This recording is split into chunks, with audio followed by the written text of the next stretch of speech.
It's a video game podcast. Wow. And there's so much to discuss. Susur. One of us knows all about them. That's you. And the other one's a dunce. That's me. You're gonna learn about the very best games with two annoying dorks. Fatality.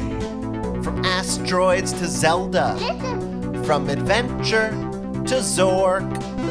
We have no life, and we feel no shame. We need your help, 'cause we're bad with games. Bad with games. Welcome to the show. I'm Jonathan, I'm Will. and we are Bad with Games. And here we are. This is it. The season wrap up, the semester wrap up. What are we calling this episode? We should come up with a cool name for it. Should it be called Yeah. the final level? The boss fight? Holy shit. The boss battle? I like final level. But it's Ooh, but it's give me also real not boss the battle final vibes from this level. podcast. If anything, it's a mini boss. Yeah, mini boss. Yeah, here we go. But that doesn't sound significant. But Birdo's every boss in that game. Well, that's not Right, true. well, There's also Mouser. these are all going to be the same going forward. There won't be any dish, so they're all basically just Birdo again. I mean, what it's going to end up being is just season 1 wrap up. It's going to be something very boring. Yeah, that sucks. We should at least call it semesters or something. We'll You've got figure the it out. professor hat. We I've don't got need the to do it dunce on cap. air right now. I just thought maybe you already had something in mind. Yeah, the final exam. Look, here's the deal. Let's explain to the folks what's happening. You're listening to a video game podcast. I know about games, Will doesn't. Normally, every week we discuss one. Lately, it's been more than one, but normally it's one video game in depth that we're playing, sometimes for the first time between one or both of us. And we have done that for the past 24 weeks. And here 25 weeks, 25 weeks. And here we are now as we have we're separating our show out into seasons, semesters, whatever you want to call it. And we have concluded our first arc, so to speak. And now in this episode, we are going to be accomplishing a few things. We're going to be handing out awards for various things from throughout the season. We're going to be giving our overall discussions of the games and how we feel about things going forward. We're also going to be challenging Will with a special gamer quiz. This is my exam. That's right. Your final exam. Yeah, had And this hyped up to me. then we are also going to be probably playing a little game if we have time at the end. And we'll also read a few emails as well. So Oh, good. We did it's a get big those. episode. We will be talking about games. We will be talking about this season's games as a whole, but definitely this episode is good if you're a super fan of the show. If you're just here because you're like, I want to hear them talk about Ultima again, this is a victory lap. This is a celebration of what we've done, what we've accomplished so far. Pretty exciting. Hooray. Now, I'm celebrating. Yeah. If you're listening to this, of course, wherever you get podcasts, you can also watch it on YouTube. I actually don't know. I don't know what I'm going to do because usually YouTube is the footage from our game that week. So maybe I'll just use old game footage, or maybe I'll just like record me playing Pac-Man for 2 hours. I don't know what it's going to be. Could be anything. A new playthrough of Colossal Cave Adventure. Yeah. I don't know, but it'll be on YouTube for completionism's sake. And you'll be able to check it out there at Bad with Games. You can also subscribe to our Patreon, patreon.com/badwithgames, where you get bonus episodes related to video game stuff as well as non-video game stuff. Only $5 a month. Pretty good deal over there. Plus our Discord. You can chat with us. A lot of fun. And you can email us, badwithgamespodcast@gmail.com, like a few people did this week, so we could talk about your thoughts on things on the show. And that's the big stuff for now. So I think we should start with just a broad recap of this season as a whole and how we feel about it. Particularly, of course, for you, as this is really a grand experiment surrounding you. Mhm. of, looking back, what did we play this season? What was that experience like? This is certainly more different video games than you've ever played in your life, probably in the over the last 6 months. Not Yeah, more in terms of hours. or at the very least, like, this is equal to the entire rest of my life put together. Like, if I push all of my other experiences. Yeah. Yeah, I think so. I mean, those bundles certainly helped probably push over that line. Mhm, mhm. So, at the start of the season, you were bright-eyed and bushy-tailed, fresh, green, jumping into things blind. You didn't know what was going on. Do you feel like a gamer? What do you feel? How was this experience for you overall at only our first season mark? I mean, there's plenty more to go. There sure is plenty more to go. I mean, I certainly wouldn't say I feel like a gamer. The great thing about me is that I can always show up again bright-eyed and bushy-tailed, even if you decide that what you're gonna put me through is a bunch of hell, right? Like, maybe that week I'll be pissed off and have a bad attitude, but I can always come into the next game fresh, so I don't think you're gonna beat that out of me, at least not for quite some time. Um God knows I'll try. Yeah, I mean, you sure will. I so let's see. This is such a broad question. How do I feel? I don't, like I said, I don't Yeah. really feel like a gamer at this point, but I do feel like I have slightly more background knowledge of games. It is kind of entertaining to occasionally see people talking about stuff on the internet or see a reference to something and be like, I get that now. I don't know what that was about before, but now I get that. Right. So we're starting to fill in some of those gaps in knowledge, for sure. Right. So some of that is happening, but I do feel like I'm still finding my legs in terms of, what kinds of games am I really going to be into? What kind of gamer am I? Am I developing any sort of skills of any kind in anything yet? I don't know about all of that, right? I feel like we still have a ways to go there. Yeah. I am rel. Yeah, if you have a comment, please feel free to I cut well, in. I don't know what I'm saying. I was just gonna say, I mean, we did have our stream a couple weeks ago, and Hmm. that was an opportunity, we played Mario, which was our first game of the season, Hmm. and then I watched you play it again at the end of the season. Hmm. Although actually, we didn't play too much of original Mario. A little bit we did, but we did A play more little. Lost Levels, which is harder. Hmm. But, I don't know that from what I could see that I would say you necessarily gained much skill. It's not like, Mm, "Oh, I there's a noticeable he's really improved mm. since the I, beginning." Do you feel yeah. otherwise? No, I wouldn't disagree with that. Although to be fair, I was learning a new skill. I didn't know how to run the first time, so everything that I was doing was I had to retime everything and sort of re-understand all of that.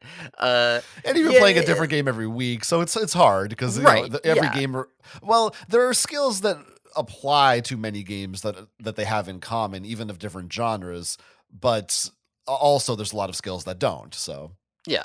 And if I look at what I was doing when I played Mario the first time, between my first attempt at it, picking it up, and by the end of that first week, I had easily improved my skills in that game, fivefold, let's say. And, on the stream, I was still probably at least fourfold what I was. So, it's like, okay, maybe I've degraded a little bit in some specifics because I lost some of the muscle memory for specific jumps. But, it's not like picking the game up again fresh, which isn't bad after it's like, okay, I picked it up for the first time ever. I've never done anything like it before. And then 6 months later, you come back to it with no practice. Um, so it doesn't feel necessarily like I'm going nowhere. yes, you have certainly improved, like, you've almost always been better by the end of your playing than at the start. So it's not like it's not like every game you're just terrible at and it never changes. I think Mhm. now this is something we've discussed before. It's the real leap is being able to be decent at a game from the beginning or after a Mhm. long time away playing it, like certain skills and habits kind of embed themselves in your brain without you having to repeat a level 10 times before you're now good at that level, sort of thing. R Right, and as with any improvement, I do expect plateaus, right? Like, you should expect when you first start something, like, relatively rapid improvement from, the point of, I can barely even make my character jump over a pit once without falling in to I still fall in pits, but I can like that's not a death sentence that there is one. Okay, but like now you actually have to control with any level of precision. Ah, well maybe I'm stuck there for a bit. I'm not too worried about it, but I mean maybe that's the reason why I'm still where I am is because I'm not too worried about it. But we'll see. We also might get less variance in style as games, as we progress and see more games from the future, which is still the past. I expect that there'll be more similarity amongst controls. It won't be Mhm. as wildly different comparing Mario and Cave Adventure and Asteroids. Where it'll be like, yeah, maybe you still have that. Maybe that's not even a good example because it'll be like, yeah, you still have these different genres, but games within the genre will feel more the same, right? Um, as opposed to like, oh, well, there's Mario and Metroid, and they're sort of the same, but they sort of feel completely different. Maybe I'm wrong on that point. Yeah, no, I mean, how soon that is maybe is a question, but certainly, like, by now, today, we've reached a point where there is a standardization, and in most games, it's like this button jumps, this button shoots. You pretty much know what everything is going to be. Whereas, yeah, they were just every game was just figuring it out. They weren't. Hmm. There was no concern about standardization because they were like, I don't know, this is our game. We're gonna make it however the hell we want. And also it's these are older games as we've talked about Hmm. before. So in a way, it's a little bit it's throwing you into the deep end here, Hmm. truthfully. Like if we really wanted you to, ease your way in and learn to play games, like I grew up not playing most of the games we played this season. Hmm. And even games in the 90s were still often can be in some ways less friendly or harder than today. There are leaps and bounds more accessible to the average person than most games from the 70s and 80s. So, if nothing else, there will be that we're going to have less of the you have to replay this 100 times every time you die sort of thing going forward. Hmm. Yeah, and I also am a little bit more because the other big thing is still the controls. I do still have to think about my like what button am I pressing at any given time, right? Like that's just not a natural thing for me. And we are switching around between like am I using arrow keys or am I using a mouse attempting to imitate a dial or am I using a D-pad or am I using like what am I using? And if I get to a point where it's like yes, every game is an analog stick and four face buttons, or it's WASD and a mouse. But like that's it. Then it might become easier to drill that into my memory. But we'll see. Yeah. You're speaking of plateaus earlier, and I did also want to Hmm. say I do expect to hit a pretty big plateau once we play the Pokemon games. What? Indigo Which one? Indigo Plateau. Oh, yeah, that's clever. Yeah. Now, for me, speaking for myself, I also was I found myself surprised over the course of the season by I think we commented on this either on or off pod by how connected some of these games were that Hmm. beforehand I wouldn't have assumed that they were. When I planned this schedule out, partially based on games I knew, partially based on games that I didn't know, and just thought these are historically important for video games and that we need to like cover that in some regard. and when I was looking at Zelda and Zork and Wizardry and Ultima and King's Quest, I wouldn't have thought that these games would have anything in common. And it was interesting really seeing how in many ways we've discovered that like all gaming in the first decade or so pretty much just stemmed from variants of Colossal Cave Adventure. Like Yes, every game that is like can was be boiled down to those elements. I did it is enjoyable knowing that every game is Colossal Cave Adventure, a game that I did not know existed, before we started this podcast, so that's pretty cool and fun. Um, yeah, I mean, on a similar note, I do think, like, one of my things that I found most, interesting from the perspective of things I had already known before, because, on the one hand, yeah, it's cool knowing they're all Colossal Cave Adventure, but on the other hand, the idea that there is some progenitor game that I've never heard of that most other games are in some way a variant of is like, okay, sure, maybe that's true. I don't know. Um, but in terms of things I already knew, it is, I had a basic understanding of what Final Fantasy was, right? Like, I've seen I know bits of the story from some of, like, 7, and I know what some of the characters look like and all of that kind of thing. Um, and it's it's entertaining to me to see how direct the lineage from Lord of the Rings to Final Fantasy was, right? Like that's something that I still love. The fact that it's like, oh, Lord of the Rings, and then you have D&D, which is just that, and then you have Wizardry, which is just that, and then you have Ultima, which is just that, and then you have Final Fantasy, which is just that, right? Like it's very direct in a way that I wouldn't have guessed. Like before, I would have said like, yeah, sure, all Western fantasy is Lord of the Rings, but Final Fantasy is like pretty distinct from that, and it's an Eastern fantasy series, and it is very Western inspired. It's clearly not just like an Eastern fantasy thing. So there's probably some Lord of the Rings in it, but just the directness of the lineage. I think that's cool. I enjoy knowing that. So there are things that I've gotten out of this podcast that I like so far. Oh wow, that's pretty good. High praise. Yeah, I know, right? Yeah, At least one thing. I have said before that RPGs are not I like them, but they're just not my most knowledgeable category of game. And so I do like having a more well-rounded knowledge of where these things came from and what those origins were.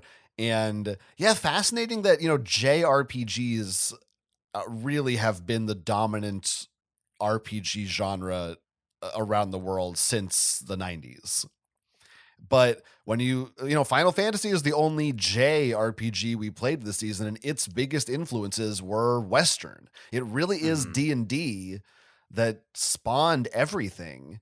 And then Japan took it and did their own thing with it, and that became the dominant force for a long time.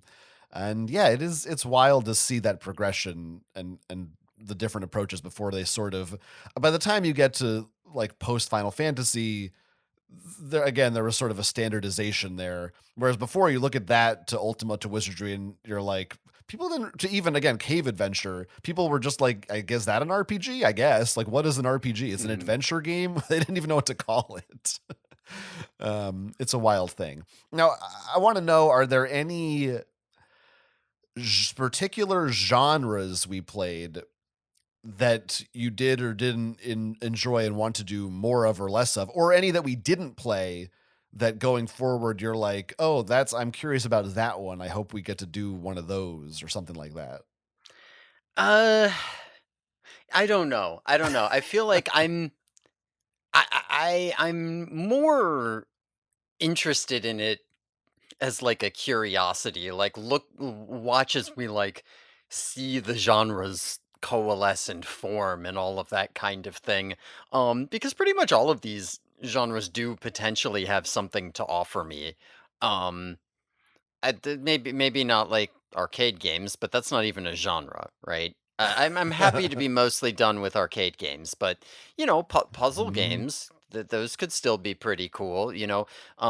Platformers. There is a good platformer does engage me because it's a skill that I don't have any of, right? So it's like, ooh, I could hone this skill. I could get better at this. And if it's good, I'll like that, and if it's bad, I'll hate it. So I don't know. There's I look at text adventures, and even though those mostly got middling scores, I say, oh, but look at all the potential here. But I also know that there just aren't that many in terms of payoffs. But maybe I'll see that potential paid off in point and click adventures. There's all kinds of stuff, right? To me, I feel like maybe I'm just more at a point like, yeah, give me another game that made me feel like that one I rated highly. Does it have to be the same genre to do that? I don't know. Yeah. Yeah, fair enough. I have, we're sort of trying to fine tune the games for the future at least a little bit. I am based on your reactions to them. Like if if you had come away from Mega Man being like this Mhm. was miserable, I don't know that I would be so ready to get Mega Man 2 on the schedule. or Mhm. or vice versa. I didn't really know, like, will we play more Ultima games? Maybe not, but then we both liked Ultima a lot in various Yeah. ways. So it's like, oh, now I think we're interested to see where that goes. Same with Mhm. yeah, like if you had loved King's Quest, we might play more specific King's Quest games. Probably it's like at this point, it's like, well, probably we'll play sort of more from things that evolved from King's Quest, Mhm. but not so much more in that series, things like that. Yeah, but we'll see. I mean, I want maybe we can talk later on about some of the vague things that might be happening next season. Wow. why don't Spoilers. we Exciting. why don't we get into a couple emails unless you want to No, say I'm something. happy to hear from our lovely and beautiful listeners. Great. Here's an email from Steve P. Steve P. The Which classic. comments primarily on the paddle games that we talked about last week, Mhm. which are Breakout, Pong, etc. Steve writes, I love me some smooth and responsive analog dial controls. Sadly, classic Pong is quite an investment nowadays. Paddle controllers are very high maintenance since they rely on specialized potentiometers. Never seen that word before. To provide a steady voltage to the console. And of course, you gotta have a CRT monitor. Playing on PC with a mouse just isn't the same. A Bad with Games trackball episode might be worth considering if you happen to come across some cheap hardware. I know the functionality of a trackball is much easier to emulate with a modern controller or mouse, but just like a paddle controller, the tactile experience of a trackball can't be emulated. You're right about the on screen paddles being too tiny in a lot of these games. I have played Pong on an authentic cabinet before, and I also had a lot of trouble getting a volley going with the other player. After a few years, developers eventually decided to make the paddles bigger and or slow down the ball, which is absolutely the way to go. I know you already did a Pong song, but if you ever plan to double dip, might I suggest a parody of I whip my hair back and forth, we hit the ball back and forth. Wow. I see. I heard Pong song and just thought that Pong, pa Pong, Pong, Pong. And yeah, at one point I certainly did. Considered Pong Song. I have sung a different parody in my life before. If I whip my hair back and forth, which was, you have to imagine I have a DVD of a Nicolas Cage movie in my hand, Okay. and I sing I whip Con Air back and forth. Did you actually do this? And I didn't record it, but I used to Oh, just say that a lot to my friends and think it was I funny. see. Okay. Yeah, You didn't say that to me though. I guess I know where I stand now. I said friends. Right. I'm gonna pause here. Any thoughts about what Steve has to say about the paddle controllers or a trackball episode? I'm not sure what a trackball episode entails exactly. It, I know what a trackball is, but like, is there a specific game designed to be controlled by one? yeah, okay, so I think so. I was thinking probably like you of like a trackball mouse, like the little That ball is right. inside of it. Um, I This is not what he means. I think what he's talking about is like an arcade thing where there's sort of a like a Oh. ball that you roll. like an actual Okay. ball that you like kind of move around. You know what I mean? It's like Yes, embedded I in the do. cabinet. Yeah, I can picture this, but I don't know what games would go with it. I'm just looking at a list here. I guess Centipede used one, which I had no idea. Really? Huh. Apparently, Marble Madness. Yeah, there's a handful of them, none of which I'm too familiar with, but yes, perhaps that if we can find a way to do it, I don't know how, outside of Yeah. finding an arcade that has them. Yeah, because that also feels like, as he said, the tactile experience is very important. Like, you would want maybe like a trackball mouse or something. Like, if I'm doing this with a regular mouse or a touchpad or whatever, it's just not going to be the same. It might even be closer with a touchpad than a regular mouse, but still. Yeah, yeah, perhaps. Or like a yeah, I'm thinking of the DS touchscreen had some games where you kind of like roll the ball on the bottom Mm. screen. Sort of weird. All right. Steve also says, since you liked my book recommendation, Racing the Beam, here's another one, Pilgrim in the Micro World. It's an analysis of Breakout and the experience of learning and playing it, taken to levels of meticulousness I've only seen from Tim Rogers' Action Button. This book is free to borrow on archive.org. Steve, did you just fall asleep before you finished the episode? We did it on the Patreon last week. Yeah, we said at the end of the episode we're going to read it, and we did read it, and we recorded it, and it's out, and you could have it right now for the low, low price of only $5 a month. How's that for fast response time? Go listen to that episode. It's a pretty good episode. Steve concludes, congrats on a year of being bad with games and congrats on the successful fundraising stream. I was unable to watch you live for very long, but from what I saw, I can say that Will's portrait used in your video thumbnails does not do justice to his hair and beard as seen on Twitch. I think he's being derogatory. He probably is, yeah. He has to be. Cause yeah, I should apologize. We should have had a disclaimer on screen next to your face. It's just like, sorry about this. You know?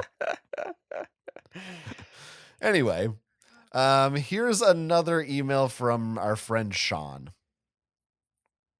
which is pretty long, and I haven't read all of this, and it has a lot of thoughts, but I'll read it. All right. I'm excited to hear him. I want to hear these thoughts. Sean says, hey, baddies, amazed that 5 months have gone by. In that time, I have heard you both talk about many different games, many I have not heard of, many I will never play, but happy to have learned about them. Cave Adventure, Zork, King's Quest, to name a few I was more interested in hearing you talk about than seeking out to play myself. Ultima, Final Fantasy, Tetris, just to name a few of my favorite episodes of the pod. For the Patreon, I'll admit, after the second Apes episode, I almost agreed that I had had enough. But I had started to give the movies a chance, and somehow after 20 plus years of me turning my nose to them, I happily enjoyed watching the old films with your comments still at the forefront of my mind. I'm going to continue with the series, knowing that eventually Apes Cast will return. We'd love to hear that. We sure do. We need more support in Apes Cast here. As we wrap up this season, I would like to congratulate you, Will, and you, Jonathan, on sticking it out this far, and I look forward to what awaits us in season 2. Also, I wanted to throw my suggestions of segment titles out there. I couldn't let just one person submit some. Here are some of mine. Even if you don't use any of these, it was fun to come up with them. Let's see. I'm going to try to get through these. For this segment about our history with the games, tutorial level, or the tutorial. Okay. There's also the concept of new game versus new game plus. So like you would be new game and I would be new game plus because I've experienced it before. I don't know if you even have heard the term new game plus. No, I know the term. Okay. I'm just not like, is this like when we talk about our experience playing the Yeah. game? That's the I name? think he Okay. means oh maybe. No, I think he's still talking about for our like Ah, history with it. like background history. Okay. that, listen, these are all ideas. For the box art, he said box art breakdown he thinks is simple and perfect, but he did think of Judge the Cover, like a book by its cover. Oh, okay. For old reviews, for Not like retro review Judge section, Dredd or something. he suggests NPC opinions. um, Dialogue tree. And or for something. IGN rating, he said That's a maybe term. you can say, "Do we continue or game over?" Add if this game is fun enough to hit continue or game over. I kinda like that as a Mm. little, like, as putting a little bow on it, you know? Yeah, and then you could use, like, a little Pac-Man sound if it's a game over, like, he withers away. It's like, this is a 7, but it's a game over. Right. You know, like, it might like, I enjoyed it, but Yeah. maybe I don't wanna play it again, right? Right, right. That could easily add 10 minutes each from our reviews. That's what we need is more length. For emails, Sean says, "I'm starting to like MMO. I will always enjoy reading the manual." I had to throw this in, player mail, where player 2 tells us everything we missed. Okay? It's harder than you think to come up with witty fun titles. Maybe during the times either of you go on a tangent, you can call it unskippable cutscene. I had a lot of fun trying to come up with these. Whether there's gold in here or not, can't take away the enjoyment I got. Thanks, Bad with Games. I look forward to season 2. I like the little, rhyming couplet there at the end. Yeah, me too. We'll take all these into consideration. We'll come back better and stronger. We'll combine, we'll take the best of everyone's suggestions and throw them out and come up with our own worst ones. Also, yeah, I'll read a couple of I put out this survey to get Mhm. people's votes for our awards coming up. Mm. A, Yes. a couple of these comments are relevant. However, these comments were you didn't like put in a name, so they're anonymous. So I don't know who left these. I'll just assume it's the same people who always write us. Yeah, but one person said, "Your only strategy game this season was Sid Meier's Pirates. WTF? Where's my 4X games? Is that just Wisp Paladin again, or is that a different Who person?" knows? Could be. But this one seems Wisp Paladin's email is very like, "It would be great if we did more 4X games," and this comment is like, "What the fuck are you doing? We're giving my fucking games." So I don't Yeah, know. well, take it up with John. You talking about me? I'm talking about you. Oh, yeah. Fuck you. I don't want to play any fucking 4X games. Someone else said, "Your show is great. Keep it up. I'm sure it will take a while since I imagine the schedule is packed, but I'm looking forward to you moving on to slightly more complex games and systems. Not that I don't enjoy the things you're already covering." Here's where I'll give a little tease of what to expect next season, Hmm. which is I think the schedule is mostly set in stone, but there it's always possible for there to be things swapped around here and there or moved. This season, the idea was really to get like the very basics, arcade games, classic iconic franchises, early very influential PC games. The roots of the video game industry was sort of the theme of this season, I think. I like And the theme idea that each season should have a theme. right. There is it's light, but there is sort of a Yeah. logic to it, at least in my mind. Is that true And of the upcoming season too? It's got a theme? well, sort of. Well, and We'll most make of the one up by games the from end. season one were, mostly from the mid '80s, with some dives into the '70s and a little bit into the late '80s as well. Season two, um, we are going to have many more games from the early '90s, so it's really going to be late '80s, early '90s next season. With maybe some difference, maybe going back or forward more here and there. But that's sort of the overall, like, next season is sort of the okay, now the roots are established, the foundations are in place. Now let's see, like, what's kind of the next, now that video games are a household name, Nintendo is a thing people know, computers are getting more advanced, etc. What did we do with that next? There's and so we're not like leaving. The NES is still going to be around, but we will be dipping into things like the SNES and the Sega Genesis to give you some ideas of that. Pretty exciting, huh? I kinda stopped Shut listening the for a bit fuck there. up. But that's okay, because I don't wanna get spoiled on what's gonna happen. I want it to be new and exciting the whole time. Yeah, it's not like you have access to our spreadsheet where you just can look at exactly what's coming up and have. Well, I wouldn't say I have. I wouldn't do something like that. I like to be, pristine, We are certainly going to be pure. covering some of the same ground in terms of genres and franchises next season. And I'm hoping that's not too repetitive. People will let us know if it is. But a lot of these franchises are just too iconic and important, and it's hard to let go of them. But we'll also have a couple of new genres we haven't covered yet, some different types of games. I'm hoping there's still a decent amount of variety in there.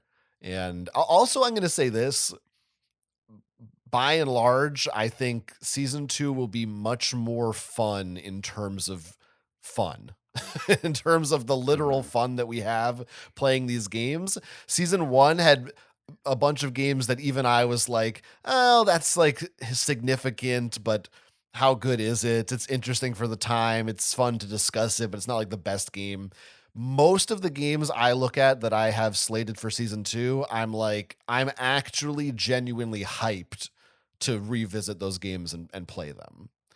And I have more familiarity with most of them because this is more the era that I actually played games in. So I'm pretty excited. I think season 2 is going to be mostly bangers.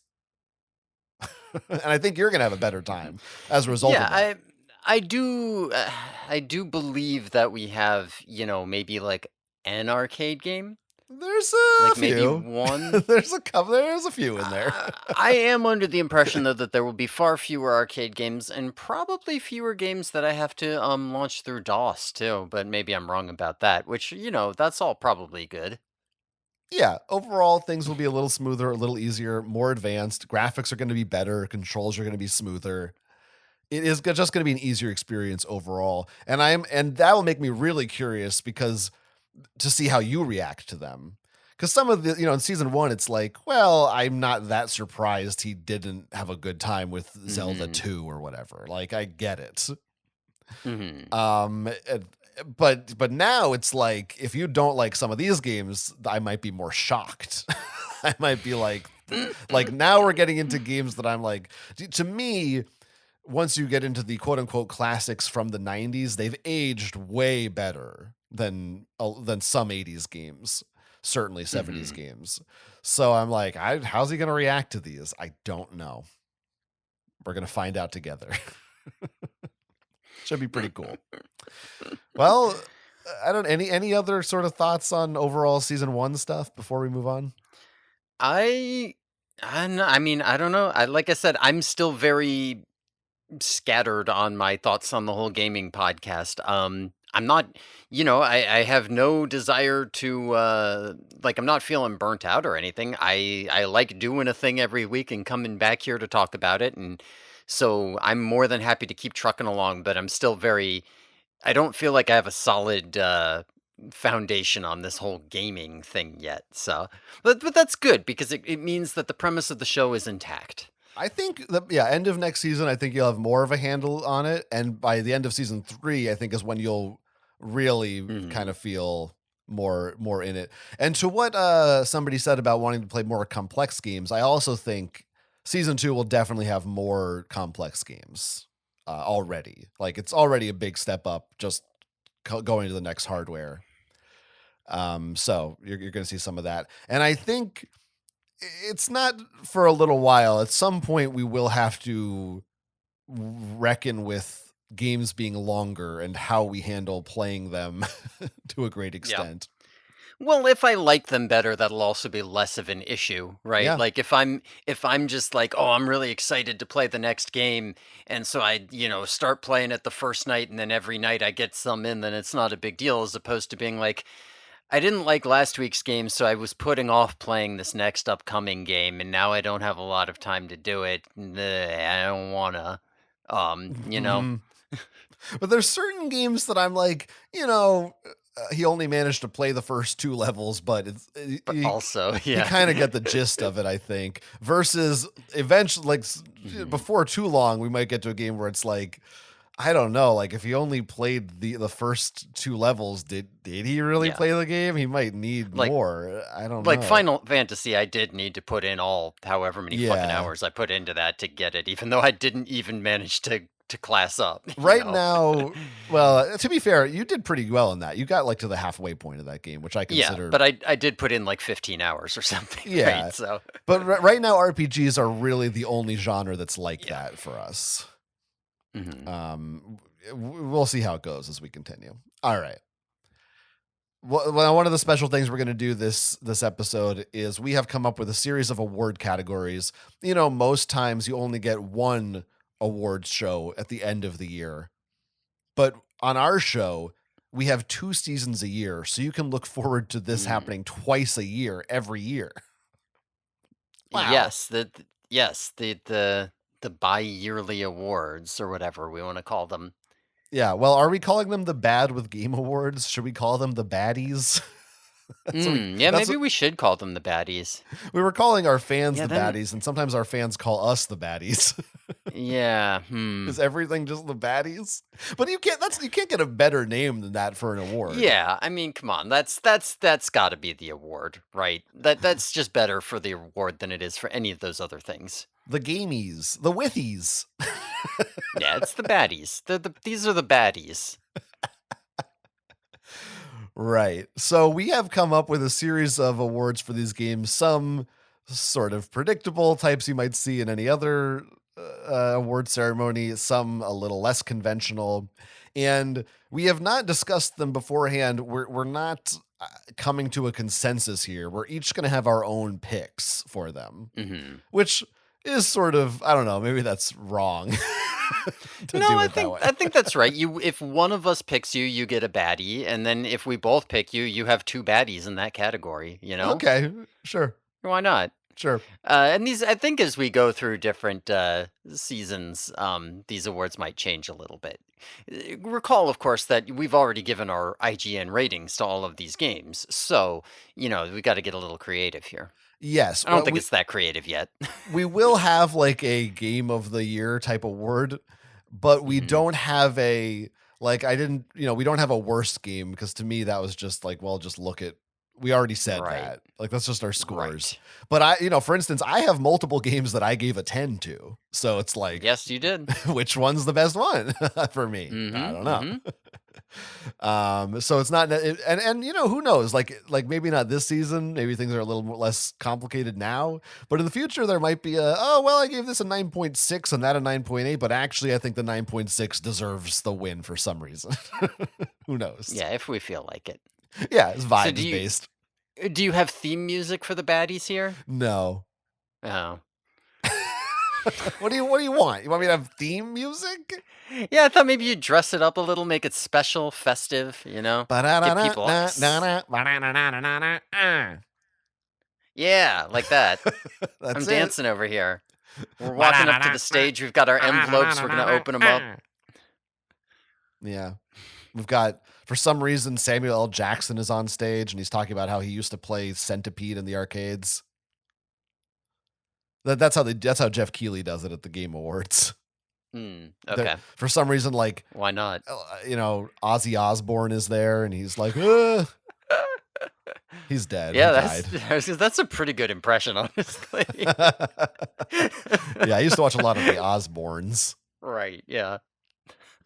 My favorite part of the Osbournes was one episode where they're all in the car driving and Jack Osbourne, the whole family's in the car and they pass a McDonald's and Jack Osbourne looks out the window and just gasps. And Kelly Osbourne's like, "What is it?" And he goes, "The McRib is back."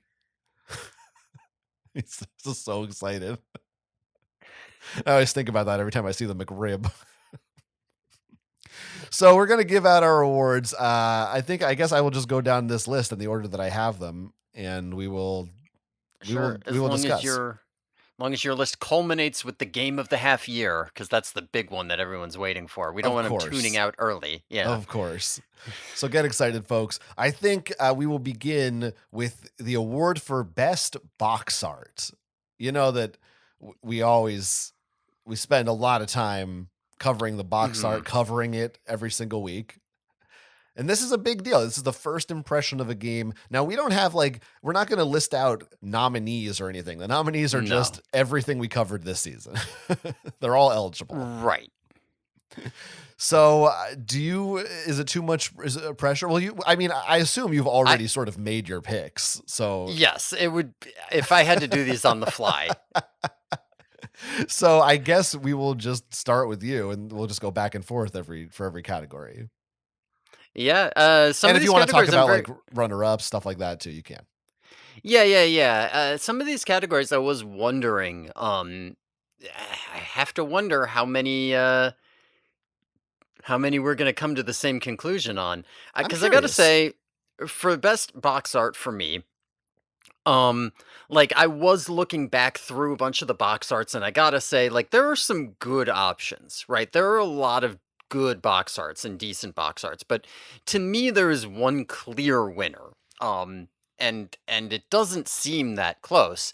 For me, the best box art baddie, uh, Uh-huh. has got to be Castlevania. Nice. Pew, pew, pew, pew, pew, pew, pew. I don't Come know on what up your little here. sound Come on effect. up, Castlevania. Yay! Get up here, Castlevania. Simon Belmont and Dracula's floating head. We love you. Yeah, you want to briefly comment on why you like it? Um, yeah, this is. I see. I don't know the format of this. This is why we need like some music and cues and sound effects and all of that. Listen, this is a cinematic box art. We talked about it on the show, but listen, it fucking rules. Like there's the castle. There's Simon Belmont. Like, look at his fucking thighs. He's got that whip coming into the foreground. He's looking heroic. Dracula's floating head in the background, ominous, right? Kind of a painterly look to the castle.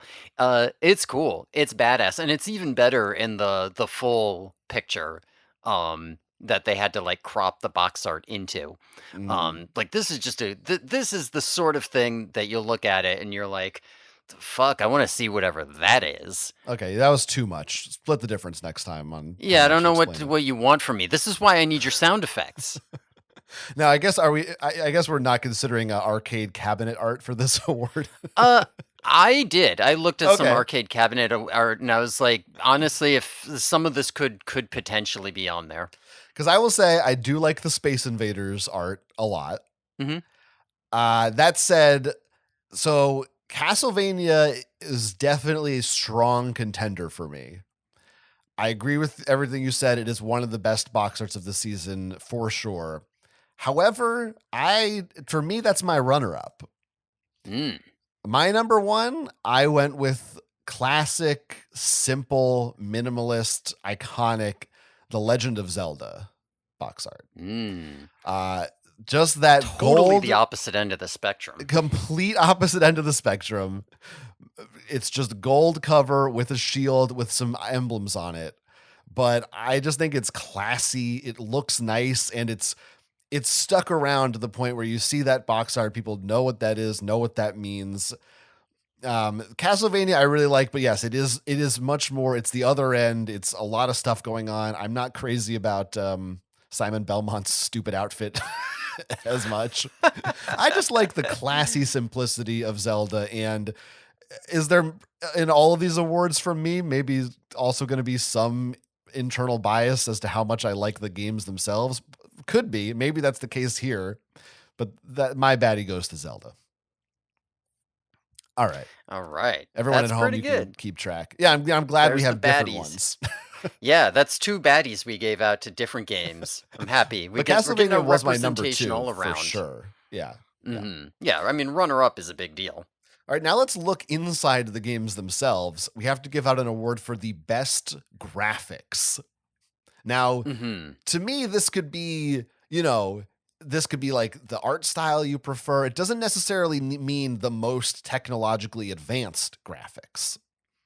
However, you want to like which game was most pleasing to your eye, period, Mm. for any reason. Interesting, because to Are me, you not interpreting that way? I was going to a slightly different angle because all of these graphics are relatively rudimentary, but um and I feel like they're often such a widespread, you know, like how do I even compare what I like about Mario versus what I like about Asteroids, right? Like and how much of what I like about Mario is just like the design as opposed to like it's the technical graphics that make the clean lines. So for me, for best I graphics, feel like you're saying um exactly what I just said, but it's fine. well, what I'm saying is that it's very difficult for me to compare along those lines. So for me, I did want to.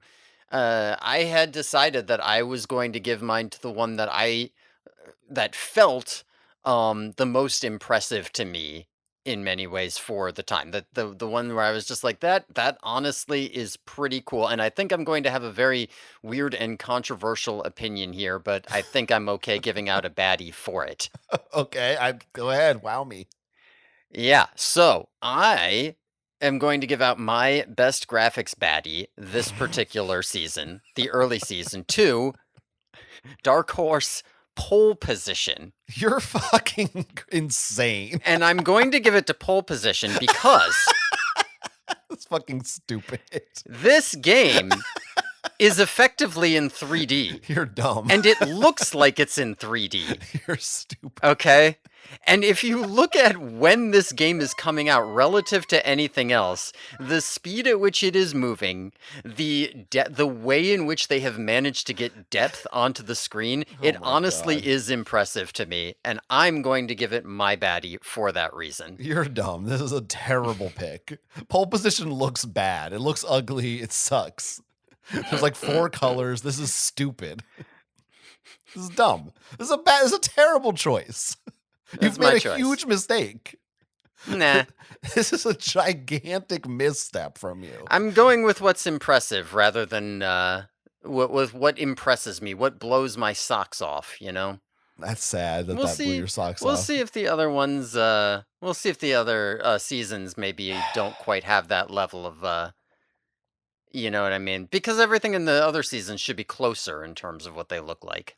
Okay, well, for me, this was one of the toughest categories to decide because I really did think there were a handful that look really good in their own way. Hmm. So, I considered both Zelda and Zelda 2. I think are have a lot of great designed sprites and things that I enjoy looking at. I think the original Castlevania has a lot of fun monster designs and background elements that I really like. I even considered um I mean Mega Man again I think is cute and fun to look at. And then I there's think you're like saying the it's graphic design and not graphics. oh It's like a come totally on. different thing. Don't be such a fucking It's a pedantic totally different nerd. thing. Oh You my should have told me what you god. meant if that's what you How meant. do you know graphics means graphics? It's what you're looking at. For Christ's sake. I didn't say best polygons. I'm still giving Graphics. it here, and I don't apologize. Just let me continue. I gave you your time to say stupid things. I'm pretty sure Um, you yelled at me the I whole don't time think I was so. saying it. I don't think so. In terms of like most graphically just impressive, the two that I considered, and I think like if you're looking for technologically impressive, you in this era, you should look to the arcades, but not where you looked, but instead to Double Dragon and Outrun as being two particularly like whoa, like as far as technological advancement of the season, those are probably the two most advanced, and I think. Yes. They are the most advanced, but they also are like 6 years post or whatever, 5 years post, which is a billion years in this time. Sure, but so what? Yeah, but then I'm just going to pick the latest game, you know. But you could, but I didn't. My best graphics baddie I'm giving to the original Super Mario Brothers. I think those graphics are still you look at it, it's simple, but it's colorful. The greens and blues that they chose, the looks of the enemies and everything, the underwater, how different how they're able to convey very different atmospheres with very few elements. And if you want to say this, for the time, it really looked like, the most like a cartoon that you could really get at that time. And especially for a home console was really impressive. And I think it's of all everything on this list, I think it for the most part holds up maybe the best. Um with a few possible exceptions. But it's my pick. Yeah, I mean, I think that's a good pick for what you're defining this to mean. This is insane. I can't believe I have to tell you what I meant by graphics. Well, it's more best is what you're taking issue with here. I it oh, I get. Well, I don't know. I feel like you're taking. I guess. Shut the fuck. You got to be a pedant about what I'm disagreeing with you on too. You're I such a do. fucking asshole. I do. Oh my god. Actually, you disagree with me on a different point. That's right. Yeah, Has there no. ever been a worse Hey. person to exist than you? Jesus. Go fucking play pole position, you fucking piece of shit. Let's talk about best music. Mhm. The next category is best music. Overall music. Now, this is a kind of a easy category this season because many of these games don't even have music. And the ones Mhm. that do, often they might only have one song in them.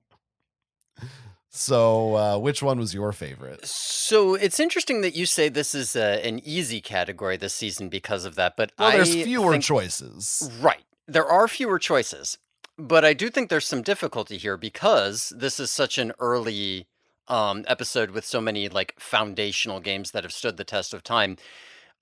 There are quite a few contenders for like soundtracks that are just absolutely iconic, right? And iconic for a reason. Um, and so like unfortunately, because they're all stacked against each other, there will be games that are not quite going to get their due here. You know, you might look at something like Tetris and say, my God, what an iconic song. But everybody's got iconic songs, and it's really just got like the one iconic song, and it's got to stack up against everything else. And that's only the Game Um, Boy version too, by the way. Remember right. the Yeah, NES version doesn't have it.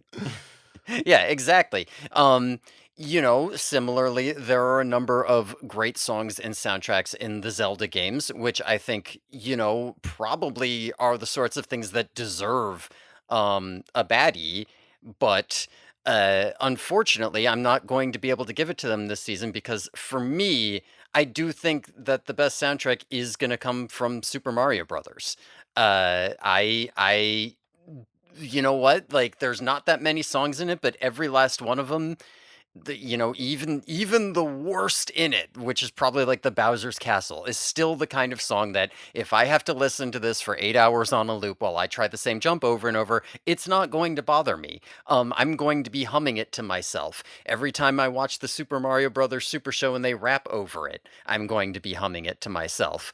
I think that the music is pretty much damn near perfect for what they could be putting out in whatever you call that, 8-bit chip tune, whatever. And probably perfect anyway, even outside of that genre. So my baddie for best music is going to Super Mario Brothers. Wow. Well, my baddie, I'm also giving to Super Mario Brothers. So Mhm. this is our first award we align on. And it is just the most iconic stuff. And I got to tell you, I don't think it's going to get easier going forward. I think Mm. early video games just have, maybe it's nostalgia speaking, but there's so many just incredible, iconic, perfect soundtracks. And next season they're gonna have more than 3 songs. So like it's like, is Zelda great? Yeah, Zelda is of course great, but there's really like 2 songs in that game. Mario has all the 3. Mario has 3 songs. Yeah, there are 3 songs, yeah. But there is a reason just every human being on this earth knows da da da da da da da. Like Mhm. you just cannot top that level of universal appeal. It's Yeah. unmatched. And even when you go to the other songs, like everybody knows what Mario's overalls are made of. So, Don't you know, yeah, and we don't need to say it. right. I'm just saying, like, that only works because that everybody knows. All right, next award is we did our music. Now we're going to say best sound effects. So this is, the bleeps and bloops, anything, basically any sound, if you want to call it sound design, whatever you want to call it, but any sound that is not a melody. Hmm. What are you giving it to? Yeah. And this is another one where, there are a lot of iconic bleeps and Although, bloops are we here. counting like the Zelda da na na na? Is that a sound effect or is that music? To me, that's music, Interesting. I feel like it's a but gray I don't. area. I don't know. I mean, could be a gray area, but I mean, to me, that's a jingle, so Sure. it's music. I don't know. Sure. Go ahead. um, yeah. So in terms of best sound effects, I do feel like there are a number of options in this category as well. There are a lot of iconic sound effects from the arcade era, and all of these things. This is why it's bleeps and bloops. But I am, in this case, once again going to give it to Super Mario Brothers. I think that the sound of Mario jumping, the score tallying up and all of that, stomping on an enemy, um, getting a mushroom, all of these sound effects are pretty much perfectly designed. When you first sent me this list, you had you had just put best sound, and in my little notes I had written in Super Mario Brothers for my answer, and then you split it into best sound effects and best music, and I was like, yeah, sure, but it didn't even occur to me because I wasn't sitting over here thinking like, well, this game has the best music, but this game has the best sound effects, right? No, no, I think Super Mario Brothers is going to win in sound on all counts from me. Wow. I went a different direction with this one. Hmm. I respect this choice. Of course, you love Mario's jumps and things, but you know what? I like a different Mario's jumps. I actually Mm-hmm. am gonna choose Donkey Kong as my winner. The arcade Donkey Kong. Something about Mario's little footsteps and the sound of like destroying things with the hammer. I hear those sounds and they just feel perfect to me and they just embed themselves in my brain. And I in a way that to the point that I think playing Donkey Kong, my enjoyment of it comes largely just from hearing those sound effects. And like playing Donkey Kong on mute, I probably wouldn't enjoy it half as much. I just love the little climbing up jumping over a barrel. Bling! I just think those are perfect that era bleep and bloop level sound effects that I love. Another also my runner up, which I know you will greatly disagree with, and I understand that it can be annoying, but I think Pac-Man has some great. It's very simple and repetitive, but those are sounds that are they just live rent free in my head forever. I Yeah, will, I mean, I yeah, will not be mad at Pac-Man as a runner-up. It was something that I put on a list of considerations. I do think that it can get grating after a while, but I also think that it's instantly recognizable. And even earlier this episode, I suggested when we have a game over, you do Pac-Man's little yeah. wither away sound because it is very good for that sort of thing. That and I mean just the sound of like eating a ghost is so Hmm. good. It's so satisfying. So yeah, I went two arcade games for me. I do feel like from this era, I just maybe I don't know, something about that type of sound drew me in a little more. Um and maybe because it's when it's more primitive, sometimes they're also forced to. Same with music. I think sometimes modern games, like the music and sound aren't as memorable because it's like, well, now we have an orchestra, we have Foley effects, like we can do whatever the fuck we want. At the time, it was like, well, we only have this bleep, so how do we make that really special? And the limitations I think helped. Okay, next category is best story. Yeah, so this is an interesting category. This was probably one that'll get a little bit easier or at least a little bit better defined as we move forward with our games, because in this season there were a lot of games that had no story whatsoever. Um, and even the games with stories, they tended to be pretty bare bones, or like you have to read the manual to see the story. And I don't know if I want to give a game credit for having a story if the story doesn't really come through in the gameplay at all, right? Is that a story of a game, or is that just a story somebody wrote with the game, you know? So I think with this one, going to be a little bit generous on what story actually means. Sure. Because otherwise, we're just going to have a lot of stories like the princess was rescued. Uh, a guy went back in time and you to mess up the world, and you had to stop that twice. That's two stories. um, Uh-huh. so so I'm going to also be taking into consideration, just like what kind of stories are you telling yourself as you move through the game? Maybe environmental storytelling is part of the word. There were a couple of Sure. options here. There was a part of me that kind of wanted to pick pirates because so much of the game is just about telling your own story, right? And I didn't end up picking pirates, but like hopefully you can see the logic here as to why I think it should be considered as a runner up. The game is about just having a pirate developing his story, going through all of these motions and having your own thing, even if it itself doesn't really have any kind of story to it in any real sense. I also kind of wanted to give Ultima a runner up just because of the sheer audacity of having to go into space and pilot an X-wing to shoot TIE fighters after running around in your fantasy game. Um, but I think that I'm actually going to give best story here to the first Zelda. Um, and I'm going to give this largely on the basis of this environmental storytelling. I know the story itself is relatively simple, especially what you get in the game. There's a thing. I've got to collect the pieces. I've got to beat the bad guy. He captured the princess. But we do have a relatively fleshed out world that feels like a real place. It really feels like you're moving through it. The few people who exist here, like the old men and women, they know each other. They feel like they belong here.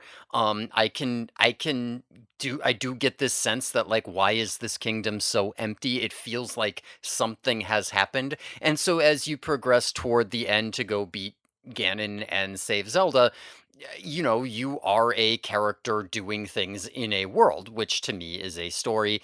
And I think that's so well executed. I'm giving my baddie to The Legend of Zelda. Wow. I did not think about this category nearly as hard as it seems you did. If I wanted to be cuter with it, I might maybe as a runner up, I would say Donkey Kong, just because it was pretty much the first game that had a Hmm. story in the game, which is kind of impressive. But no, I just looked at these games and said I just took the easiest, most obvious answer, which I kind of thought like that's the only answer, to be honest. Hmm. It's Final Fantasy. It Hmm. it is the only game that as you're playing it actually has a storyline that unfolds with characters and dialogue and locations and story arcs as simple as they are compared to later RPGs. When you're looking at this batch of games, it really is the only one that like has a in capital S story. um, Mhm. I like your reasoning for Zelda, and I agree with it. That's part of what I like about Zelda. But I just wasn't. I was just thinking in these Yeah. simplest terms. Well, this is the contrarian in me, right?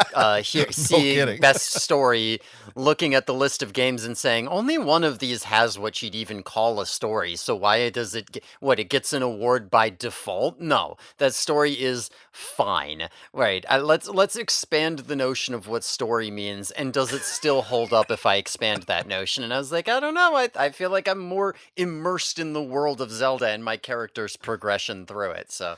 I think the best story is E.T. because the movie was the story, and Right. that's a really good That's movie. right. It's a story about Okay. falling into pits, right? That's right. Next award category is most innovative.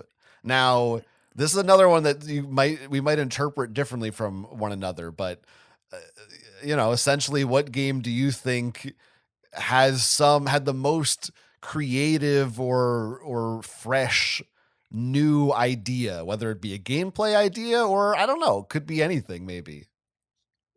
What do you think? Um, yeah, so I think this is definitely an like kind of a difficult one to because everything here, well not everything, but so many of these games are innovative in some way or another. Yeah. Um and I decided, and part of this is just because of the fact that I think it needs an award like this.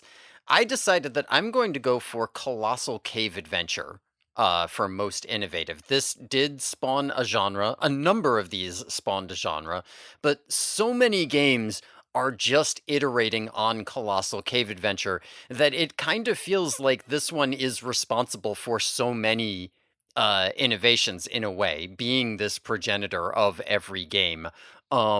While all like it inspired so many people to make so many things.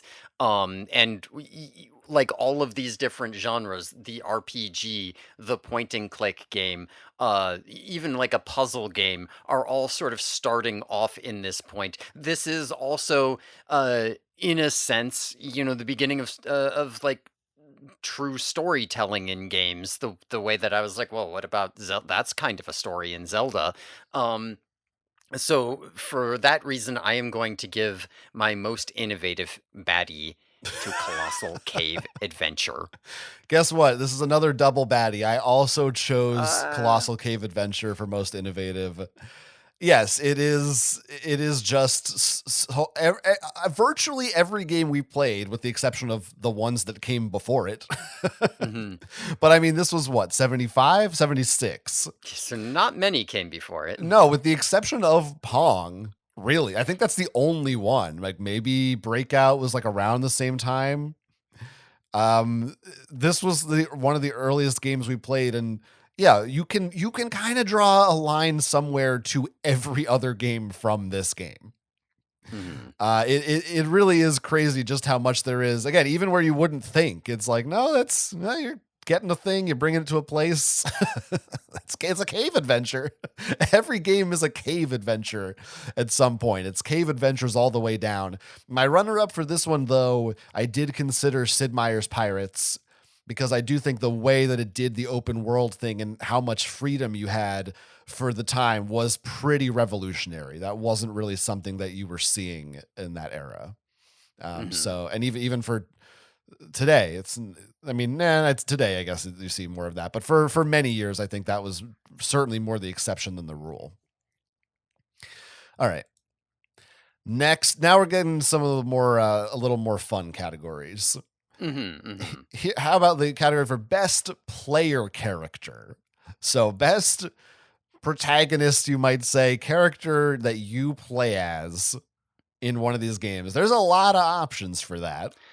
There are a lot of options for sure. There were a number here, and I started running into some problems because of so many overlapping categories here where I kind of wanted to give different awards here to different guys for all of these different. As we introduce our new categories, you'll kind of see what I mean because it feels like, uh, you just can't see everybody here. Um, an obvious best player character you might think might be Mario or Link. and they are pretty good. I mean, more than pretty good. They're 10 out of 10 amazing. But there is another cute little guy who's just a little guy, and he's pretty Jesus. cute. Jesus Christ. And I couldn't, I just felt like I couldn't overlook him. I'm going to give my best player character baddie to the man himself, Mega Man. Sure. He's mega, he's a man. Yeah, look at his little face. Yeah. He's pretty cool. He's a robot. He's cool. Yeah. I assume What you more mean do the you version want? on the cover. Right, yes. I'm not gonna lie, I considered that for a runner-up for box art. Sure. Hey, why not? I Yeah. do fucking love it.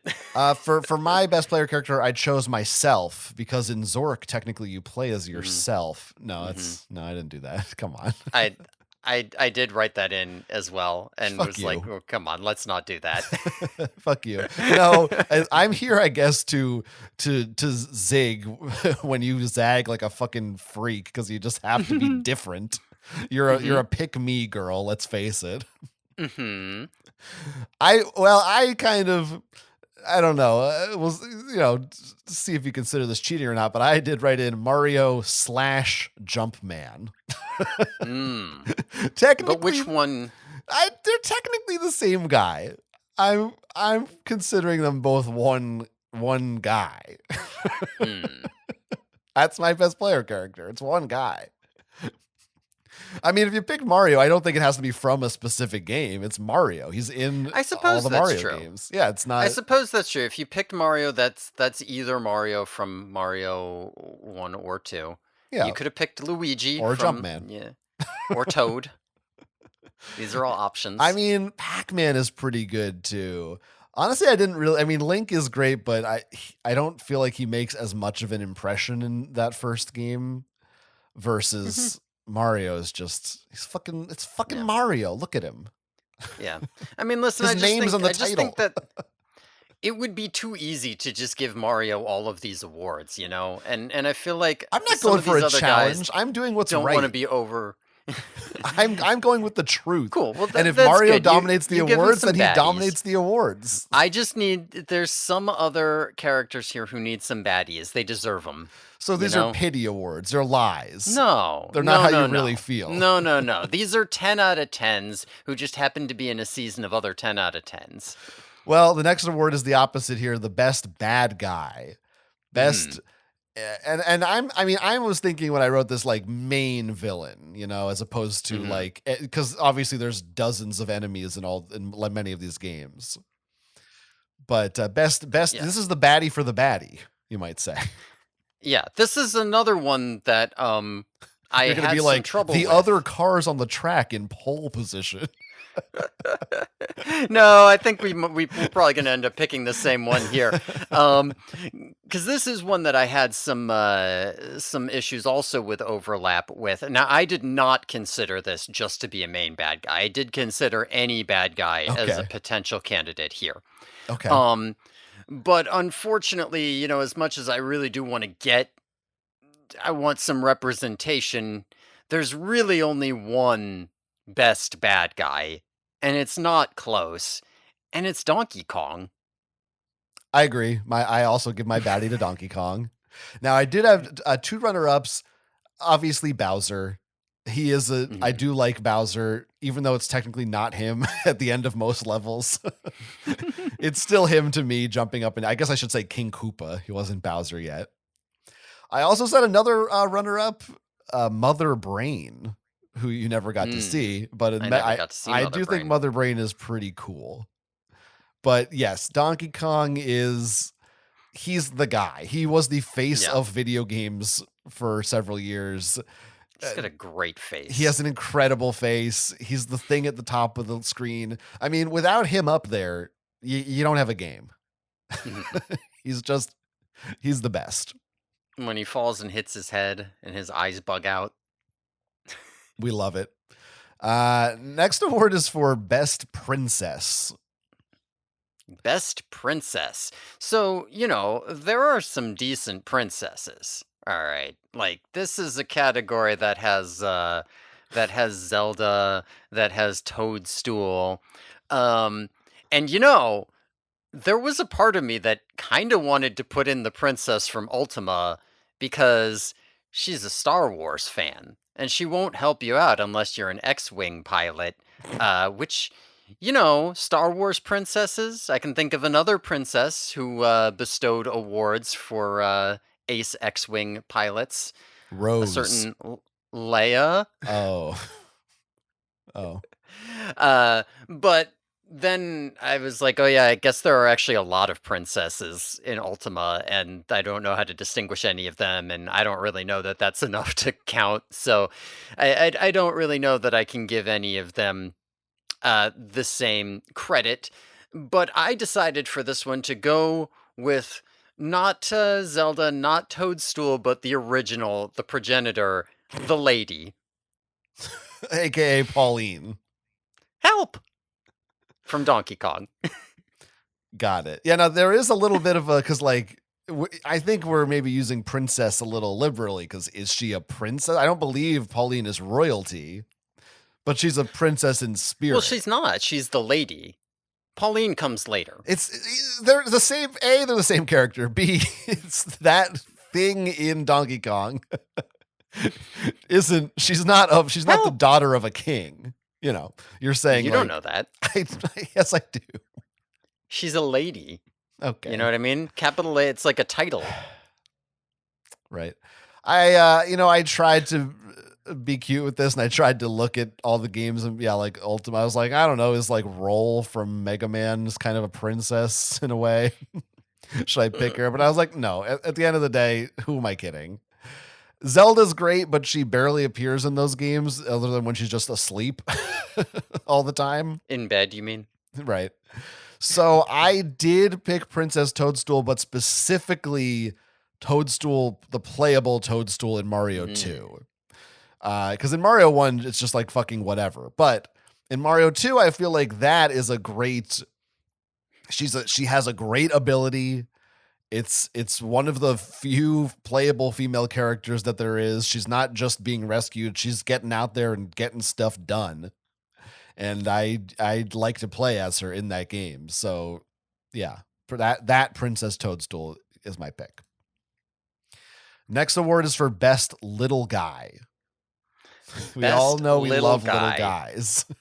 Yes, there are so many little guy picks here, and so many of them potentially overlapped with other categories.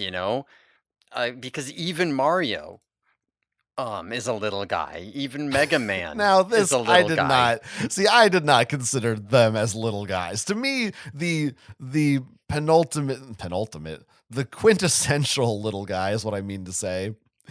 Is well, I guess I won't say a specific, but like I'm thinking more of an enemy or like a little NPC in the background of some scene. It's Hmm. got to be like a guy, not like Mega Man. I don't know. He is a little guy, though. I don't. To me, that's He not is. the spirit of the little guy name. He is. I I disagree. He's not a little guy to me. I'm sorry, he's not. Well, in the game, he is. Fuck But there you. were a lot of options here, and some of these also could. Listen, maybe you just need to be going first on these so that you can define the terms, because otherwise, We I'm already just going to picked take in that term to mean advance. whatever I want. We already Uh, chose. What, are you going to change your answer? I didn't know it would be uh, confusing. I forgot that you also have never like read a magazine's video game awards, so you don't know what the fuck terms mean. I think little guy is not a standardized Yes, it term. is. You don't know. It's in all of them. Hmm. I don't know about that. Just tell me your pick. I already know what it is. Do you? I mean, if it's not, then you're wrong. So let's hear it. Well, there were two options that were really battling in my mind for this one. That I wasn't sure about. And one of them, who I am going to call the runner up here, was Black Mage from Final Fantasy. I think that Black Mage is just like, as we said there, he's a perfect little guy. Look at how, like, he's so, I don't know, he's Little. so cute. and well designed, and just listen, there's a reason that this design is iconic. But at the end of the day, I did have to pick Goomba for my little guy. It was too difficult not to allow Goomba.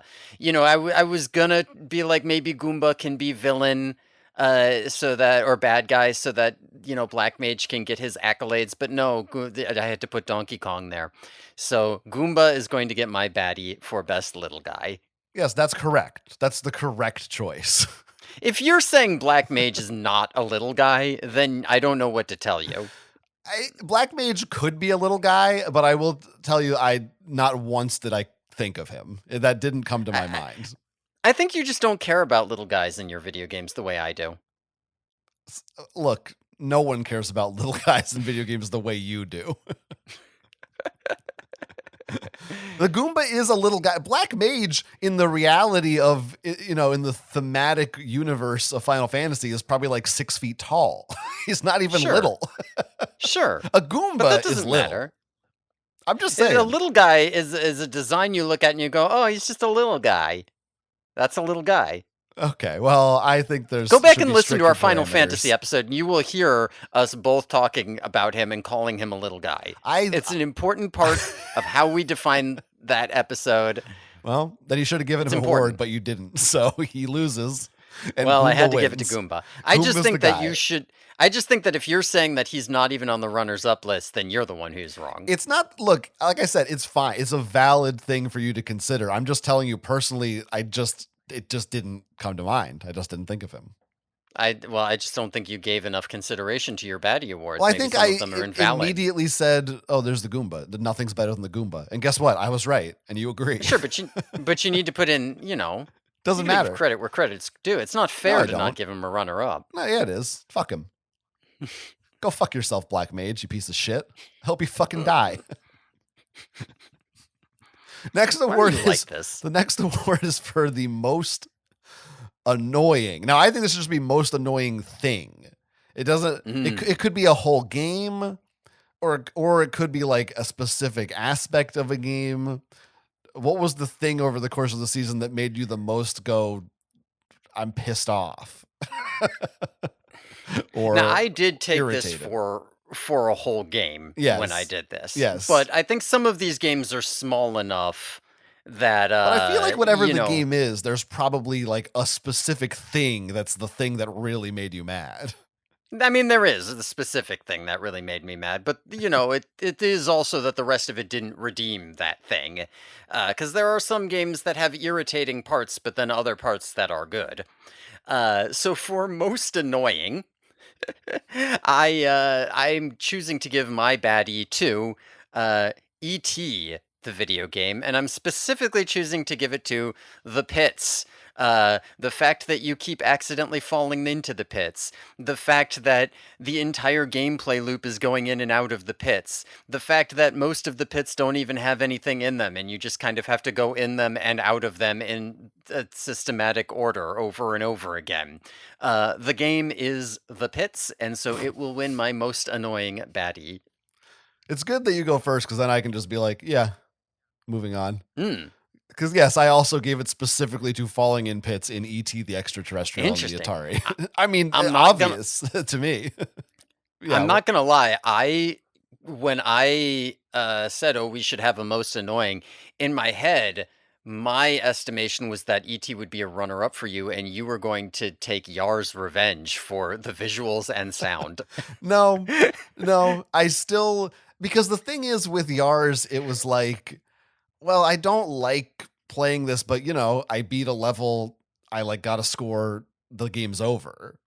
With ET, the pits are getting in the way of the task I'm trying to accomplish. Like they're an Pits are the active task you're trying to deterrent. accomplish. It's the only thing in the game. Well, yes, in a sense, but like when I don't want to be in one and I can't get out of it, and I have to keep doing that over and over again, it's more annoying to me. It's an obstacle in my path as opposed to just like the thing.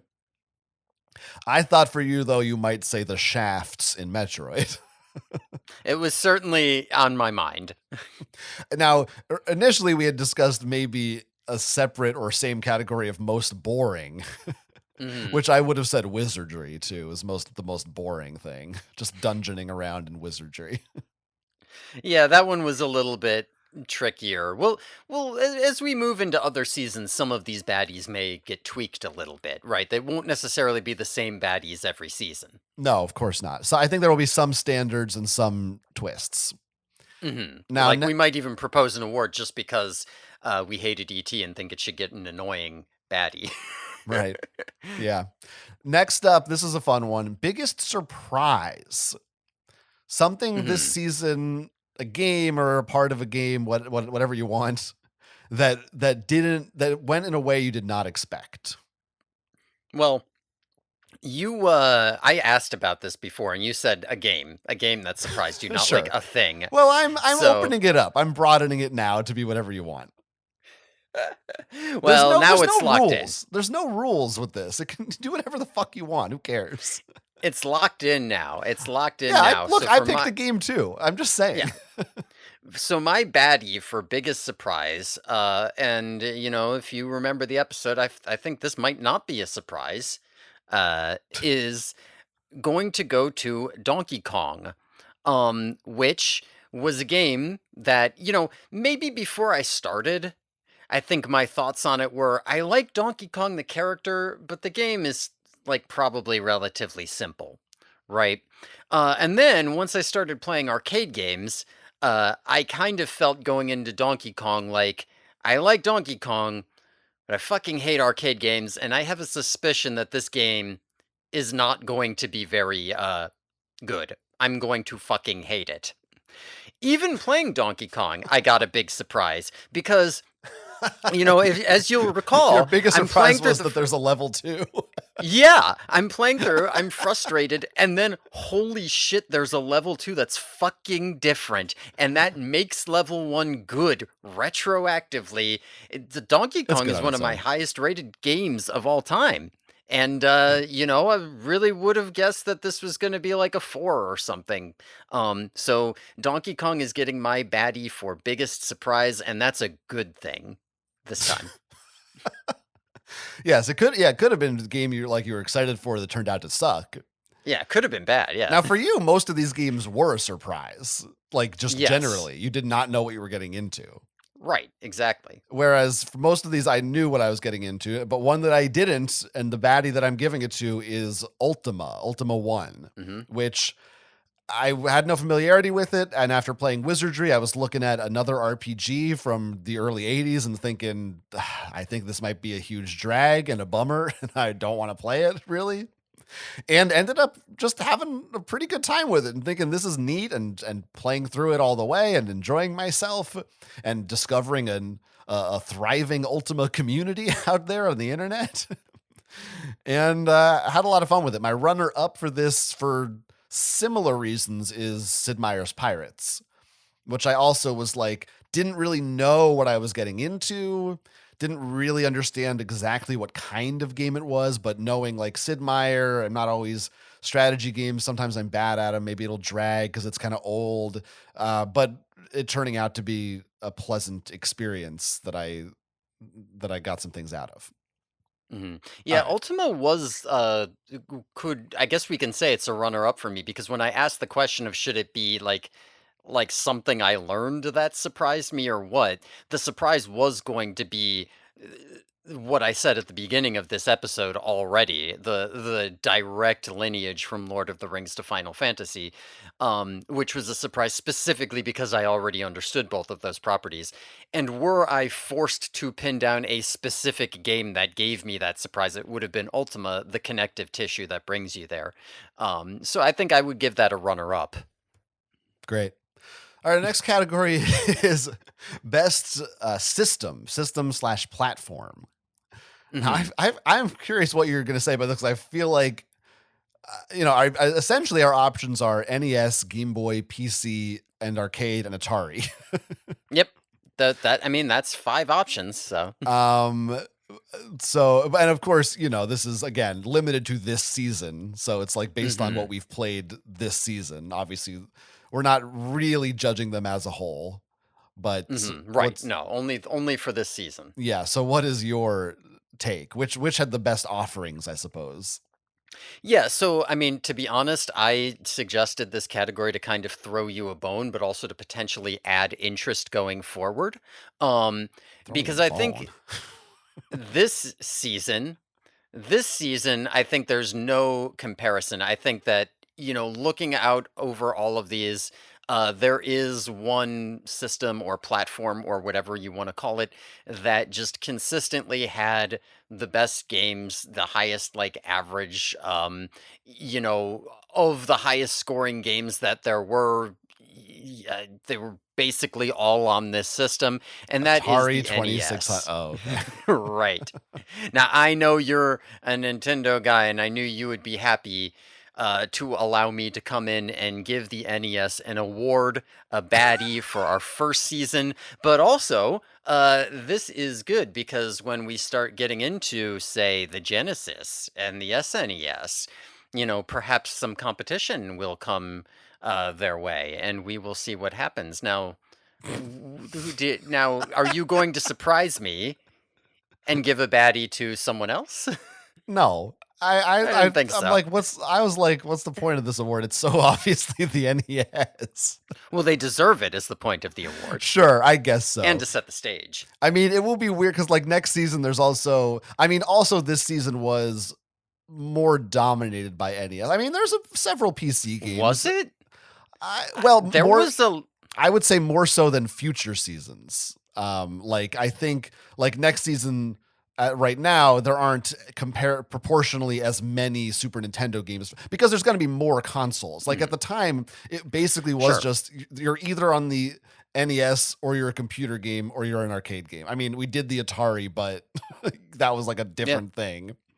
Yeah, I mean, like, because I was gonna say, like, I mean, PC and arcade. Like, Yeah. yes, NES is the only home console, but there were a lot of arcade games and PC games that could have potentially, like, perhaps somebody might have played through this season and said, I don't like the home console. The NES just isn't cutting it compared to the other thing. Now, they would be wrong, but it's not like they didn't, it's not like there wasn't fair representation for the arcade. Yeah, in terms of numbers, it was split fairly evenly this season. But I don't know. I just look at it. I'm like, it's just very obvious to me that the Right. Yeah. NES. Well, Yeah, that's why they get the award.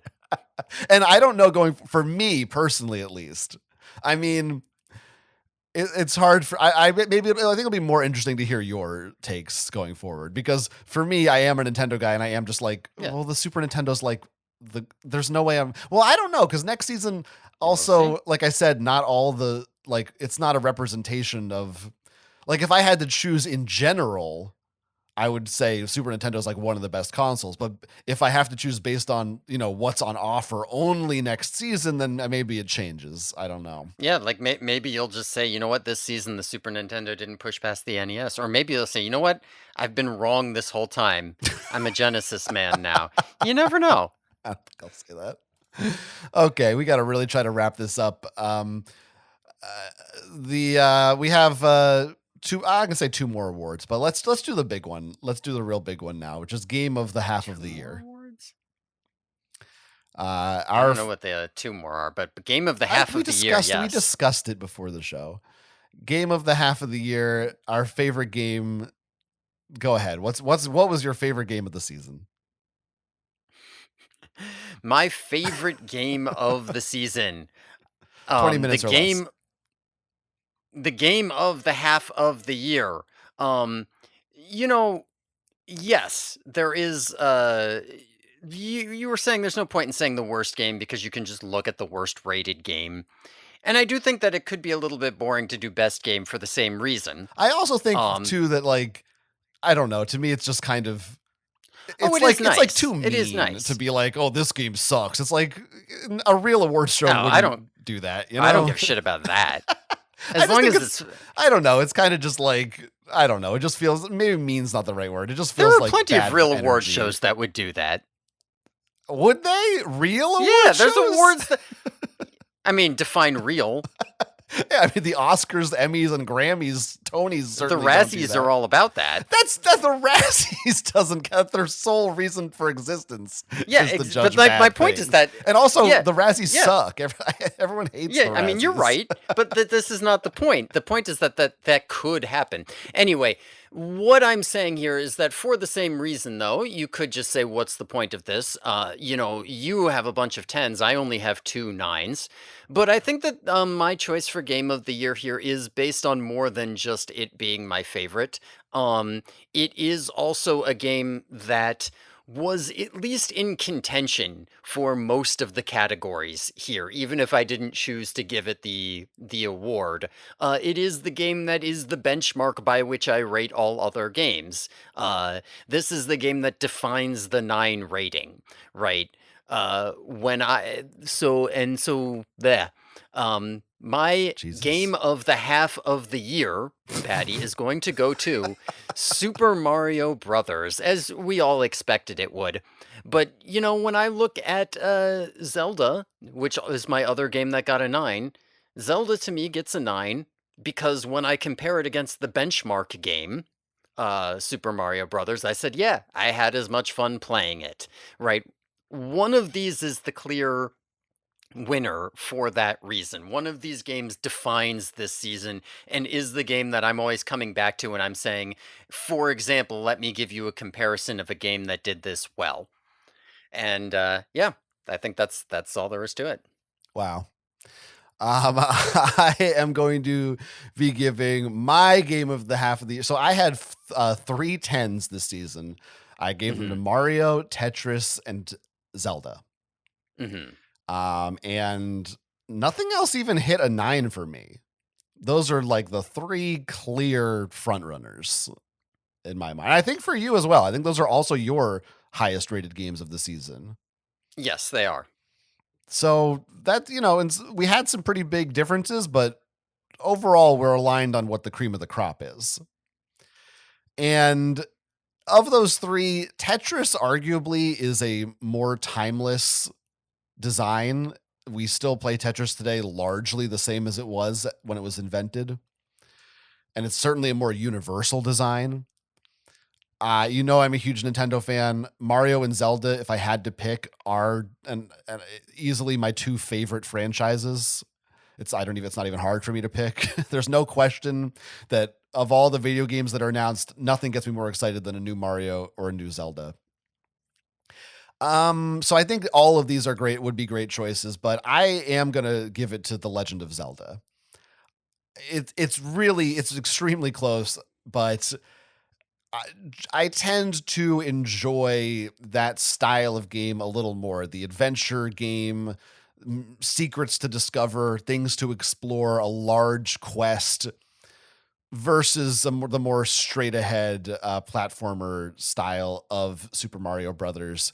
Both are timeless, both are essential to the genres, and I gave more awards, individual awards to Mario over the course of all of these. So in a way it's a little bit like, I don't know, maybe Zelda is more than the sum of its parts or something.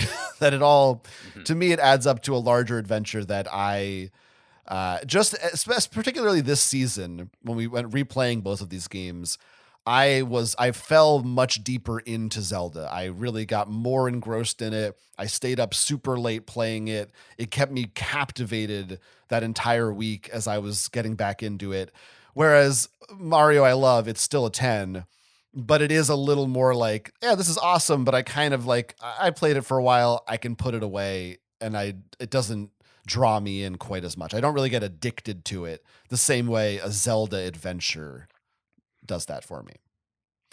So that's my number one. So two, look, Nintendo the clear winner of the season, Hmm.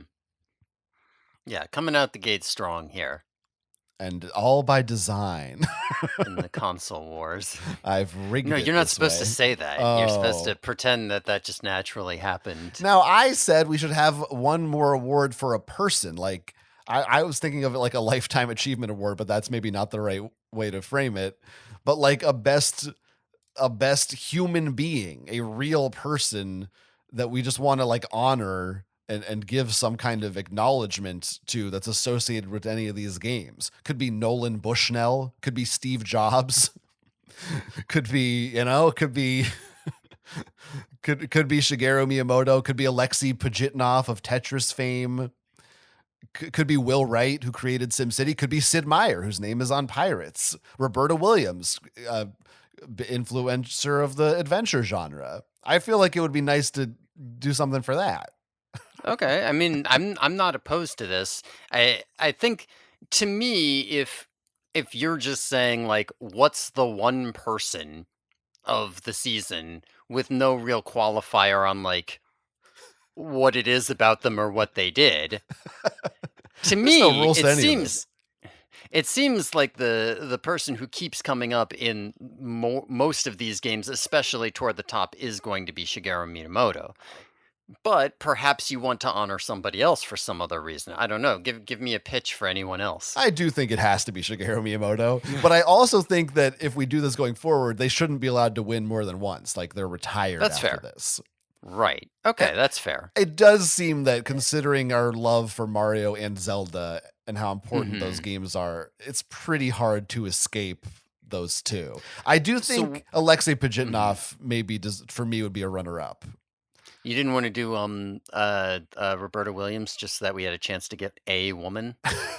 No, Okay. What's the name of this baddie? Is it the Lifetime Achievement Award? I think it's the Season Achievement Award. The season's achievements. Yeah. All right. So look, we mostly were again, I think it was more obvious to me this season like what the good games and bad games were. And I think as the games get better, it's going to be harder to decide on these for me at least. You may think they get worse. I don't know. Who Well, knows? It could happen. we will find out. That was a lot of words. Now we also do have the Listener's Choice Award. Mm.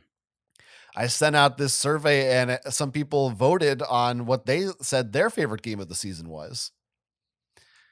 And by a narrow margin, the winner of that award is Ultima.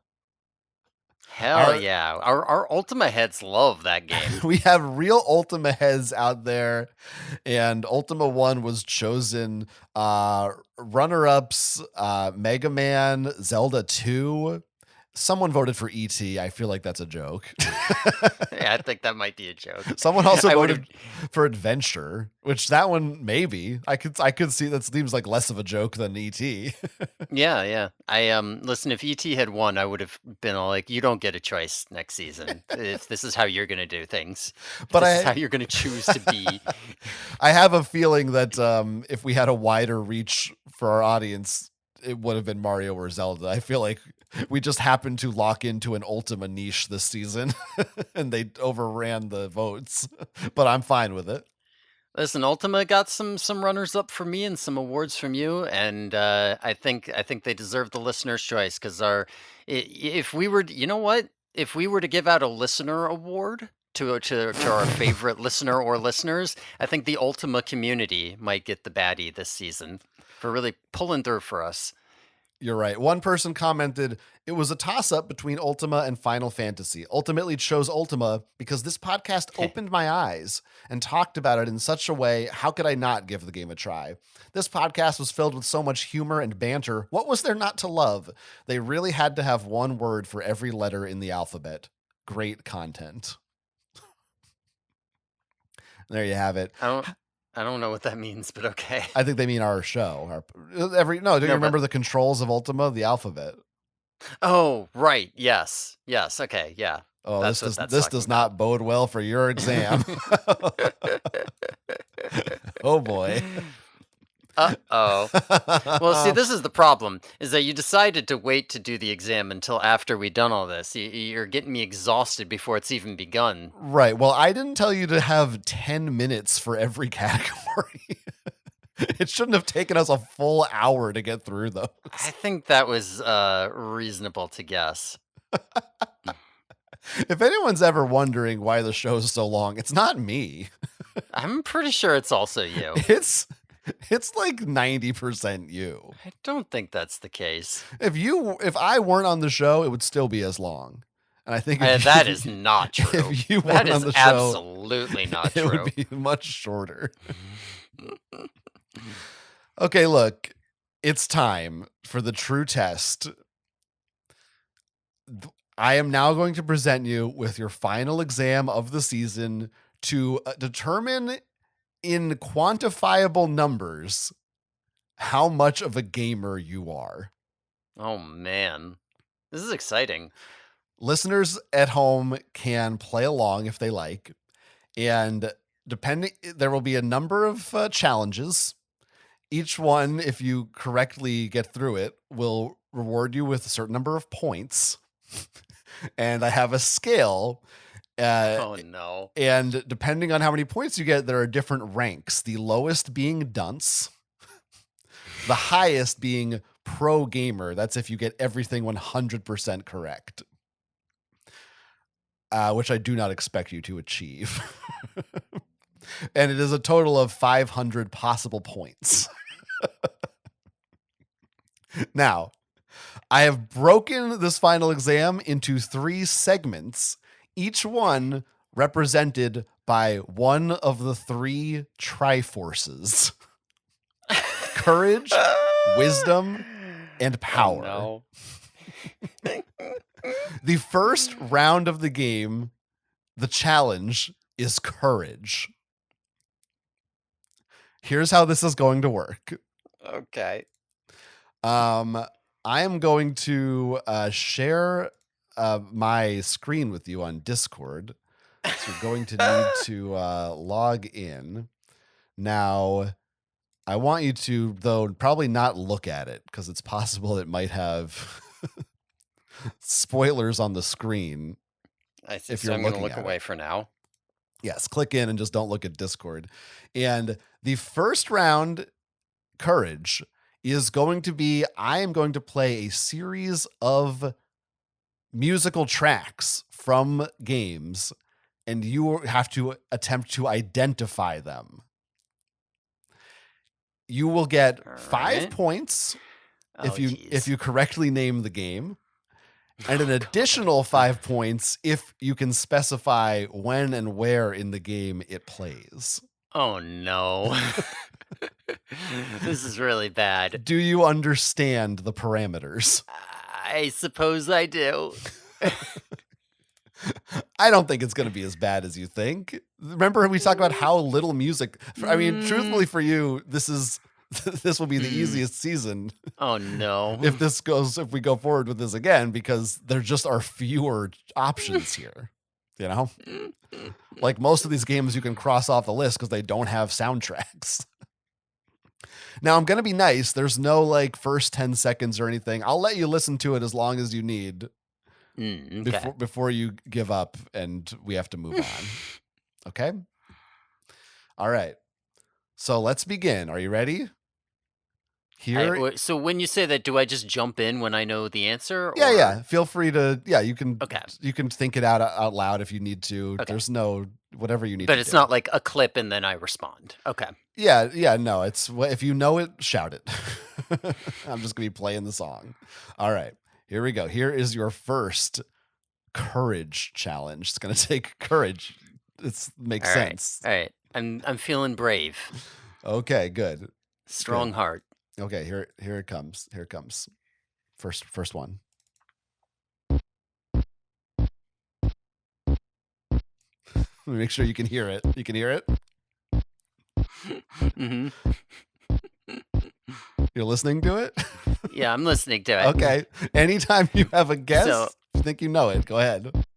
So I am guessing this is Space Invaders. That is correct. Okay, good. Now you intentionally picked right off the bat one that I didn't have audio on for when I played it. Well, but you still got it, and I knew you would. I did still get it. I knew you would. would. And as for a specific point where this plays, this does not feel particularly fast, so I would guess that this is pretty early on in the loop. This is like the starting tempo or maybe like second speed.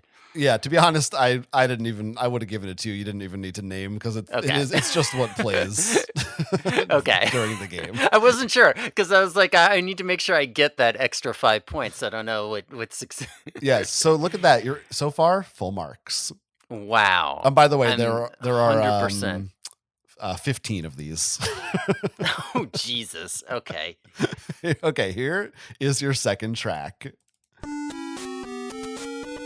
All right. This is Super Mario Brothers, and this is a water level theme. Yep, I will. Is that correct? I will give it to you. It's the underwater theme. The underwater theme, yeah. Do I need to be better than that? Do I need to know No. the actual stage number? Okay. No, because it's played on multiple stages. Okay. So that's valid. So far so good. See, I'm being nice to you. This Yeah, isn't. I'm not kicking trying to ass. trick I'm kicking you. Ass. Yeah. Yeah. You're a good gamer. Okay, here's number 3.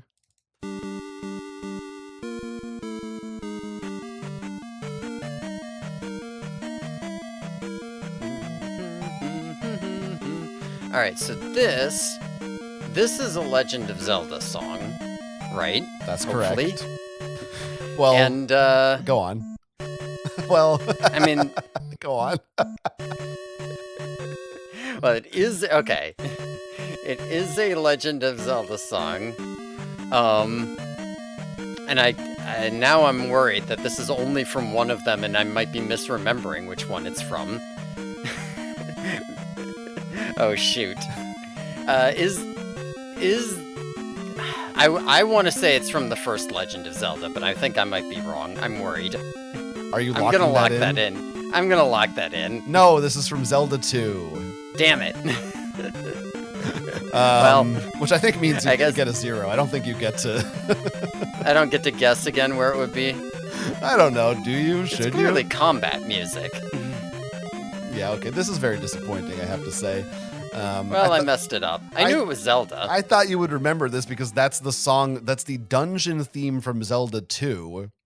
That Right. I loved so much that I said I thought was one of the best songs. Right, in yeah, you did games. say that.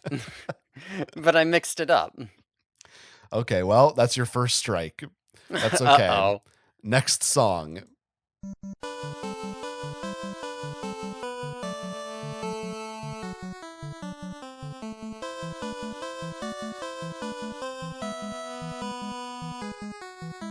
Hmm. Any guesses? Any thoughts? So, to me, I want to say this is a Final Fantasy song? Is that correct? Final Fantasy is correct. Alright, and this is definitely some kind of exploring song. Is this in the ship when you're on the water? Is Or that is your that final incorrect? guess? It's either that or it's adventuring over land. I'm gonna guess it's in the boat when you're on the water. Final guess. I'm sorry, that was the overworld theme. Damn it! It was just the overworld theme. Fuck. The song you certainly heard the most in that game. Well, maybe not, but probably certainly in the top 3. But that's okay. 5 points, half credit on that one. Uh-oh. Next. I'm already starting to slip as soon as you get it even a little bit difficult. Next up. Alright, so this is a Tetris song. And it's like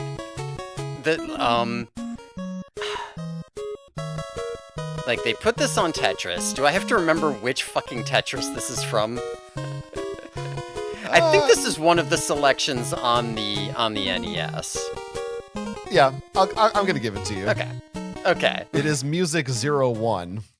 but, Okay. But Music that's fine. 01. You Yeah, I don't was not need going to to. remember which one it was. Yeah, that's fine. Okay, here's your next one.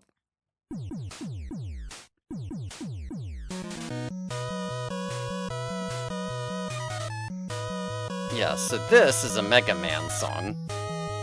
I'm grooving. How do I need to know what stage it was on? If you want full points. Oh god. You got 6 choices. Yeah, I want to say it's either like Cutman or Elec Man. I definitely want to say. I'm gonna try Cutman and hope that will work. Well, good guess, but it's not. It's Elect Man. Fuck. I was like certain it was one of those. You were right. It was one of those. Damn you it. picked the wrong one. Okay, here's your next one. So this, I think, is a Metroid one, right? That's correct. Am I correct? You're correct. It's And, Metroid. I don't really know where different songs played in Metroid, so I'm gonna guess this is the Shaft music. It is not the Shaft music. But I don't know where different songs even played. Yeah, so. this is Kraid's Hideout. Huh. I mean, I was in there. Yes, would be when you bombed through that one section Right. and went underground. Yeah. Yeah. All right. I was just like, yeah, I recognize the game, but I don't even remember. Here's a layup for you. Okay. Yeah, this is from Rad Racer. And this is, oh fuck. It's like Magic Missile, but it's not Magic Missile. It's like Magical Majesty or some fucking shit. I don't remember, but it's one of the tracks from Rad Racer. I'm just gonna give it to you. It's Sunset Coastline. It's the first track. Wait, really? Yes. I could have. Oh, maybe the one with the double M's was different. I don't know. But that's fine. I don't expect it. They don't like say the names. It plays when you're racing. It's fine. Yeah, I'm giving it to you. It's 20XD6 from Stinko Man. That's right. Okay, how about this one?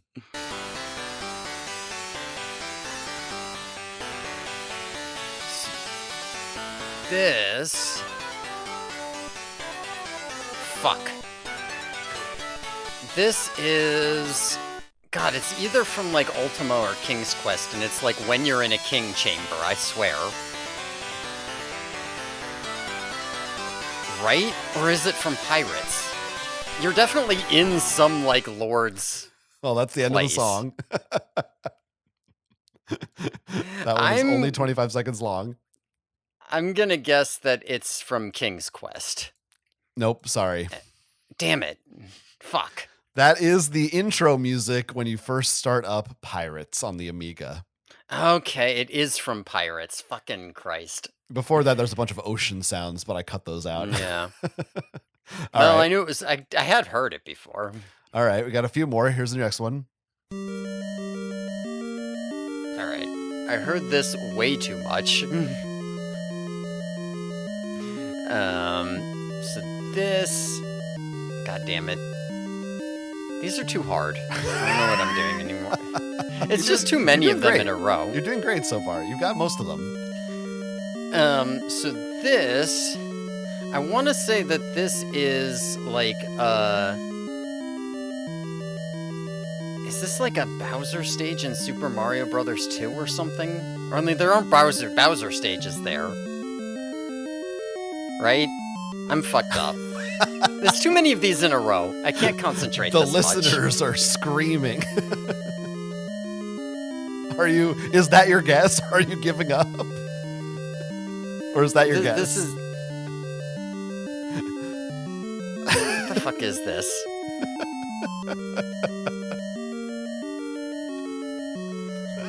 I can't. Uh-oh. Yeah, no, this is from Super Mario Brothers, and it's like the castle theme, right? Great guess. No, this is the dungeon theme from the original Zelda. Okay, I just, Really thought you would that get can't that be one. right. Really thought that was kind of a gimme as well. Yeah, I don't know. It's too many of these. That can't be an excuse. This test has too many questions. It does. You've got fucking 15 questions just in this one section. Yeah, this is the fun section. I knew that was completely wrong when I was saying it too. I was like, it's definitely not right because it doesn't sound like that, but I don't fucking know what it's from. This is the fun part of the test. The rest of it's not fun. Oh no. Here's your next one. Alright. How do you have 15 songs? We barely even played 15 games. Well, all right. This is one of them.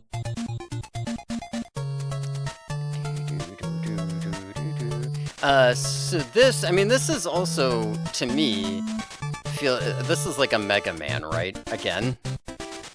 Is that right? It is not Mega Man. Damn it. I don't even know. What is this? This is Castlevania. This is the first stage of Oh, Castlevania. right. It is the first stage of Castlevania. I could see some Mega Man, but you got the spookiness Yeah. in there. Yeah, no, I get it now. All right, let's try this next one.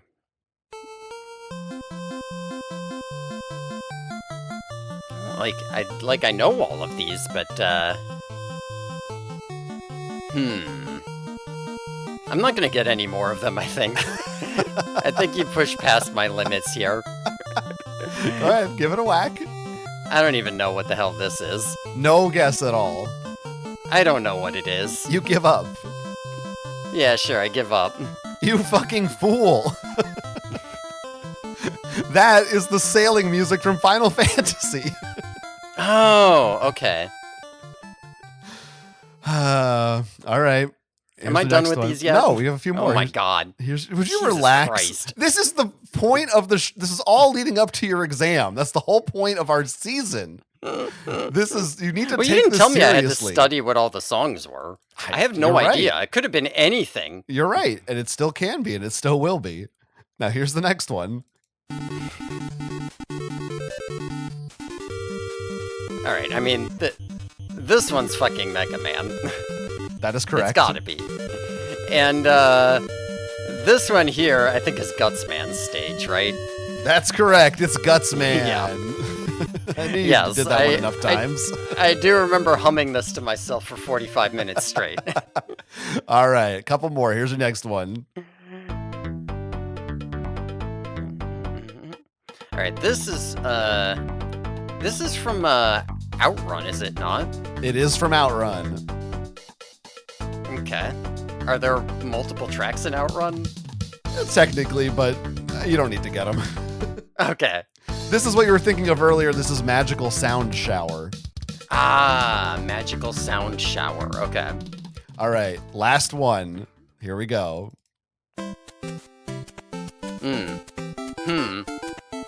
This is what plays in 1-1 of Super Mario Brothers. Is that your final answer? Yeah. All right. This one was a trick question. That is the Super Mario Brothers 2 Dark World theme. Ah, okay, sure. Makes sense. To be honest, I probably could have listened closer. If you'd given me like 5 music questions, I probably would have listened closer. Well, that's part of the challenge, my friend. Yes, if you listen closely, you can tell it's a little bit more complex than the I mean, original when one. you said that, I was like, yeah, that is more complex, isn't it? Yeah, but that's okay. I wasn't expecting a trick question. I thought maybe you were just giving me a gimme easy one to finish me off.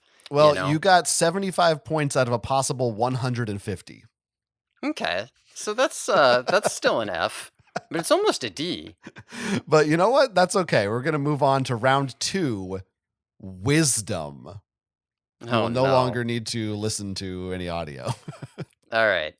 All right, now we're down to just questions. Wisdom is a series of trivia questions relating to the games that we've covered this season.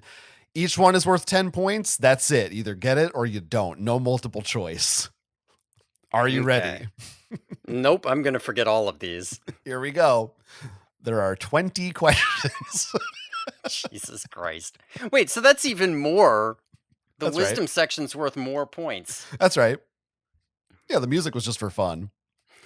All right, let's begin round 2. After first learning of Atari's plans for the video game adaptation of E.T. the Extraterrestrial, Steven Spielberg suggested that it be changed to be more like what other video game? So I do remember this happening. But Only I a few don't weeks remember ago. what other video game it was. Yeah. No, I remember he did do that. So it must have been a pretty popular one.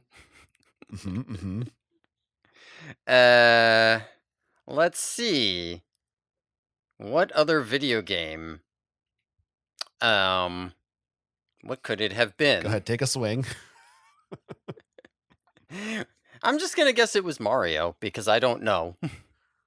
Um, if you I don't think that's recall, right. E.T. was released in 1980, which was 5 years ahead of Mario. Yeah, but wasn't the game a lot later? No, the game was the same year as the movie. Oh, Or yeah, because it's the yeah, Atari, so it couldn't have been yeah, Mario. So maybe it's right. Donkey Kong then. Also came out a year later. Oh, I don't fucking know. Um, or maybe that was that year, right? What year was that? Well, I don't know Um, what game it was then. the actual answer is Pac-Man. He wanted to be more Hmm, like Pac-Man. All right, sure. that's okay. Next question. The Electronica 60 Mhm. is a now outdated piece of computer hardware that was originally used to program what iconic game? This was one of the really old ones. One of the super old ones. So one of the progenitors, it could have been it could be Colossal Cave Adventure. Is that Electronica right? spelled with a K, by the way, if that helps you. Or yeah, actually that does help now that I think about it. This was Tetris. That's correct. This was what Alexei Pajitnov used to do Tetris. That actually did help that it's spelled with a K.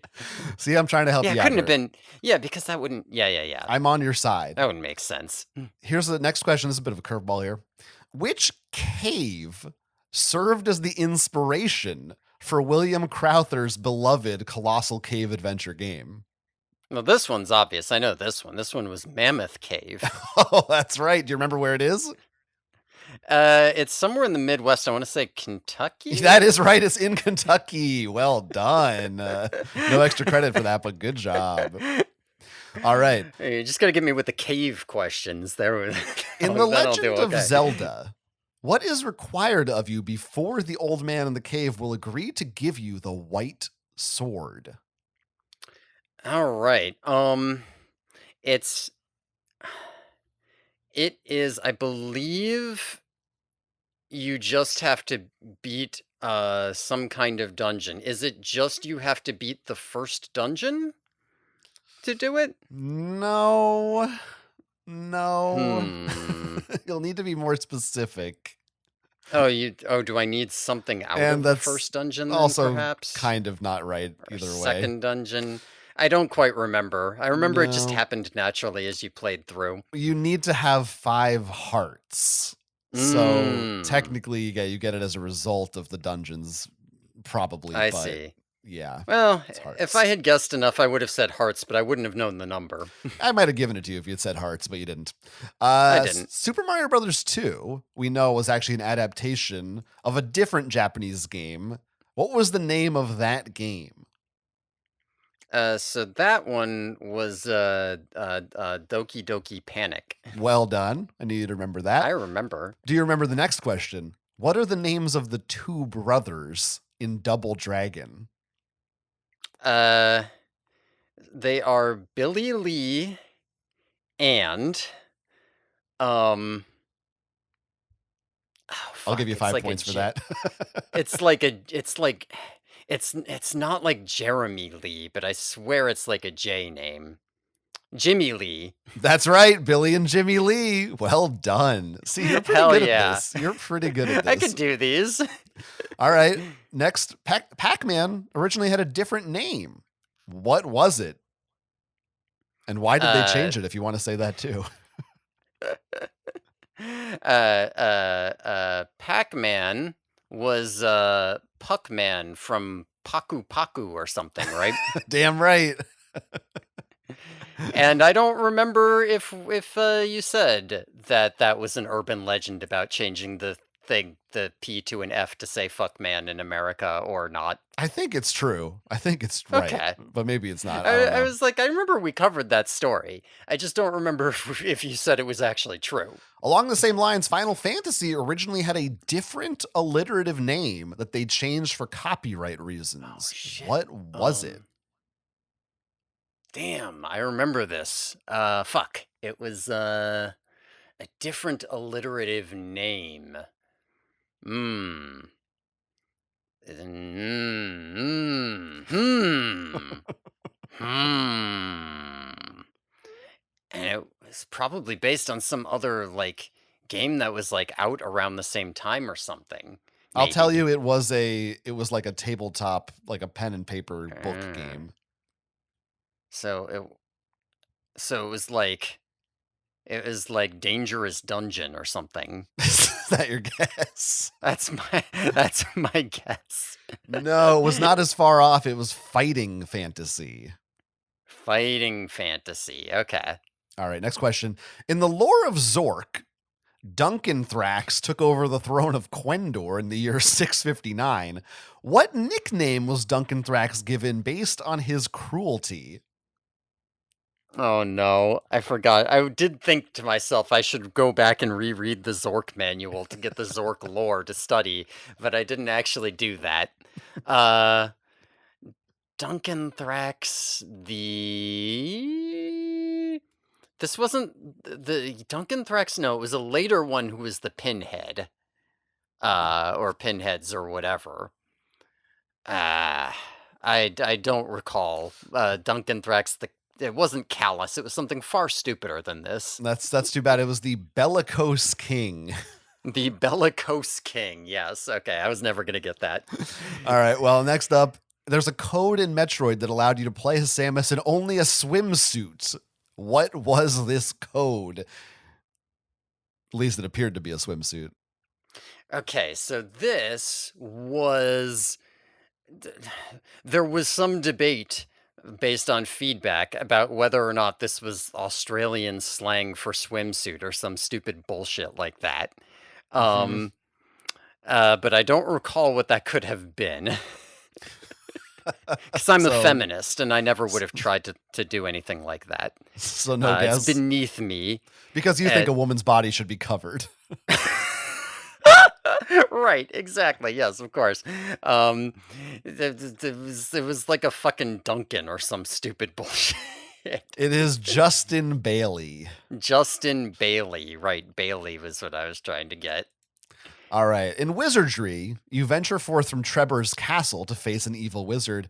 What's that wizard's name? And why, Uh, if you want to add it? I do know this one, and I also know why it's Trebor's Castle. Mm-hmm. It's Trebor's Castle because one of the developers was named Robert, and you are trying to find the witch Wordna Wizard. or wizard Wordna, or I don't know why. Yeah, I did that before too. Wordna or Werdna or something, because it's Andrew backwards. Well done.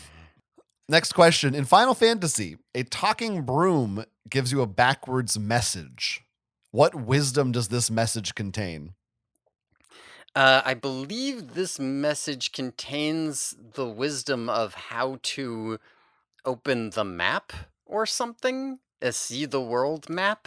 Is that correct? That's correct. I'm going to give it to you. Specifically, you push B and select.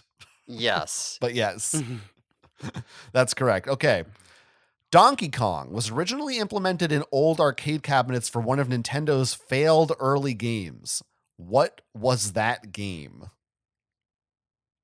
Oh, This is a tough one. no, I remember this because this was like I was like doing some studying. I didn't not study for this. I just forgot to read Wow. the some of the manuals. So this, I believe, if I'm not mistaken, was for a Popeye game. So you are on the right track. Oh no!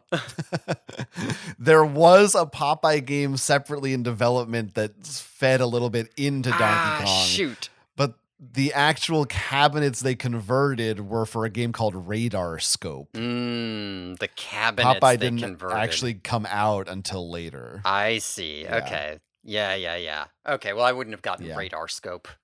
I remember that in there, but was not going to remember the name. I don't think you would, but I was almost ready to be impressed. Microprose was encouraged to include Sid Meier's name on the cover of Pirates by which celebrity? Yeah, this was Robin Williams. That's right. Speaking of Popeye, what is considered to be the very first video game Easter egg? Oh, this is some guy hid his name in an Atari game, correct? Was it Adventure? One of the walls, like you can go through it to see the name of the guy who worked on it. That's correct. I won't make you remember his name. It's Okay, thank close you. enough. It was Warren Robinette. Okay. That's correct. Okay, before finding success elsewhere, what failed home computer did King's Quest originally launch for? Oh no, failed home computer. Shoot. There's too many. The problem with this one is that there's too many systems with a bunch of numbers that I have no reference for other than they showed up once in the video game history. I'm going to give you a hint. There's no numbers in its name. Oh shoot. Um hmm. I don't remember it. The answer is the IBM PC Junior. Oh right, I It's fine. remember now. Yeah. It's a tough one. All right. Luigi jumps high and Princess Toadstool floats. What is Toad's special ability in Super Mario Brothers 2? Toad. Toad, I believe, doesn't slow down when he has items or something. I'm going to give it to you. He picks vegetables the fastest. Okay. Yes, it's his I'll take those speedy points. item picking. I will take those Yeah. points. I guess I could give you 5 points, but fuck it. I gave you 10. All right. You And on Super deserve. Mario Brothers, how do you access the warp pipes that take you to worlds 6, 7, and 8? Those warp pipes are in one of the World 4 levels. I hesitate to specify which one or how you get there. Well, well, I'm going to need at least how you get there. You got to make an attempt on that. Let's see. I didn't do that very much because it was just like not worthwhile to even put in the attempts is the real issue. Because it was too difficult. I mean, did you just go over the top of the screen again like you did for World 2? I feel like that's not right. Maybe there was like a secret vine or something. There was a secret vine in a question mark block. It is World 4-2. I'm going to give it to you. Okay. I would have guessed 2 if you'd made me guess, but I was not sure it wasn't 3. Next question. What 3 initials does Billy Mitchell always input when he gets a high score? TIE? No. Well, you know, that's not right. It's USA. I would accept either USA or TIE as correct answers in this case. Final question. I think I should What get is 20 Link's points for that. catchphrase in the Legend of Zelda animated series? And over the course of 13 episodes, how many times does he utter it?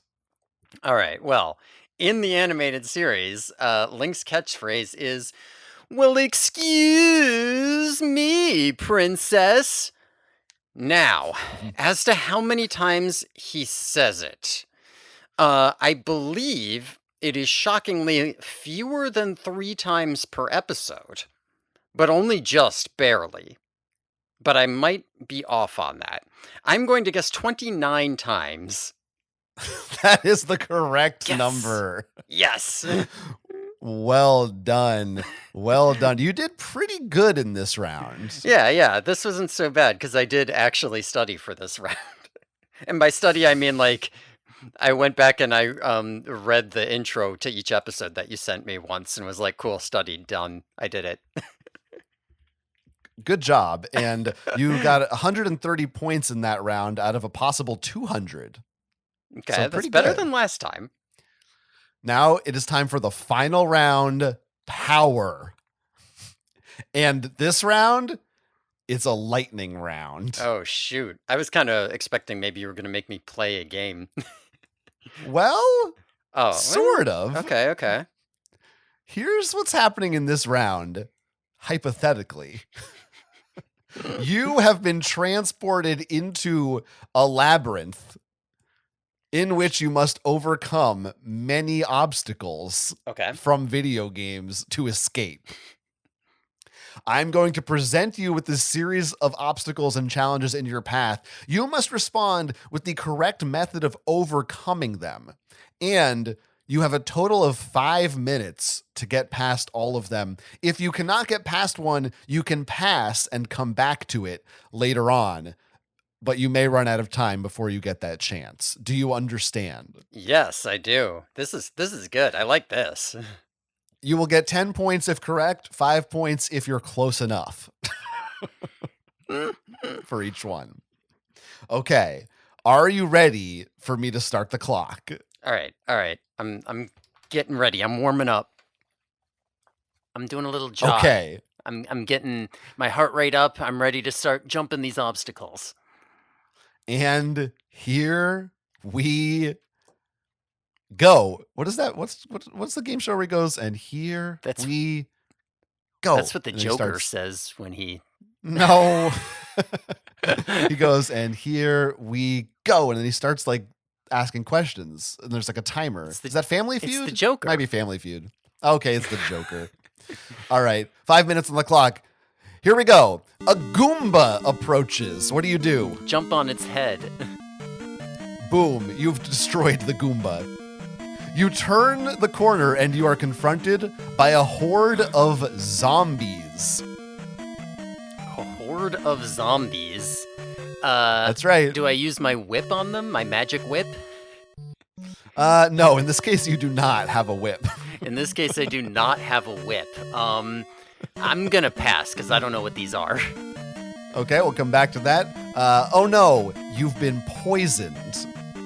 What do you do to help yourself get rid of the poison? What the fuck? What are these? I don't know what Would you this... like to pass? Sure. I don't know what this is. I pass. All right, around the next corner, out jumps Iceman. How do you defeat him? I use Elec Man's ability on him. That's right, the Thunder Beam. Can I go back to being poisoned? No, you'll come back to Okay. that later. Next question. All right, you try to get to the next room, but a goat is blocking your path. What do you do to get around it? Shoot, what did I do for this guy? I didn't do anything for this goat. Shoot, I gotta pass. I don't remember what you did for this goat. All right, you go down a different hallway. Uh-oh, one of your items got stuck in a wall. How are you gonna get it out? I'm gonna use the quote-unquote bridge to go through the wall. That's acceptable. I also Okay. would have accepted magnet. Okay. Okay. In the next room, you must face a Dodongo. How will you defeat him? It dislikes smoke, so I feed it a bomb.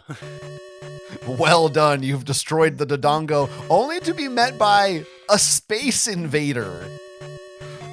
How will you take it down? I mean, I shoot at it from below? I don't know. But you're missing it. You're missing it right now. I'm missing it. Yeah, you're not hitting it. So I aim where it's going to be? That's right. You have to aim where it's going to be. All right. Next up. Oh no, it's another outer space enemy. It's the sinister Cotile. How will you defeat this one? Oh, so I need to hit it with a Zarlon cannon, right? How will you summon said cannon? I need Halfway fucking through the time. bricks or something. What the fuck were they? I needed Trons. I'll accept it. You could Trons, or you just can touch the Oh right, I Cotile could or have eat a touched the cell. Cotile. Yes, or eat a cell. All right.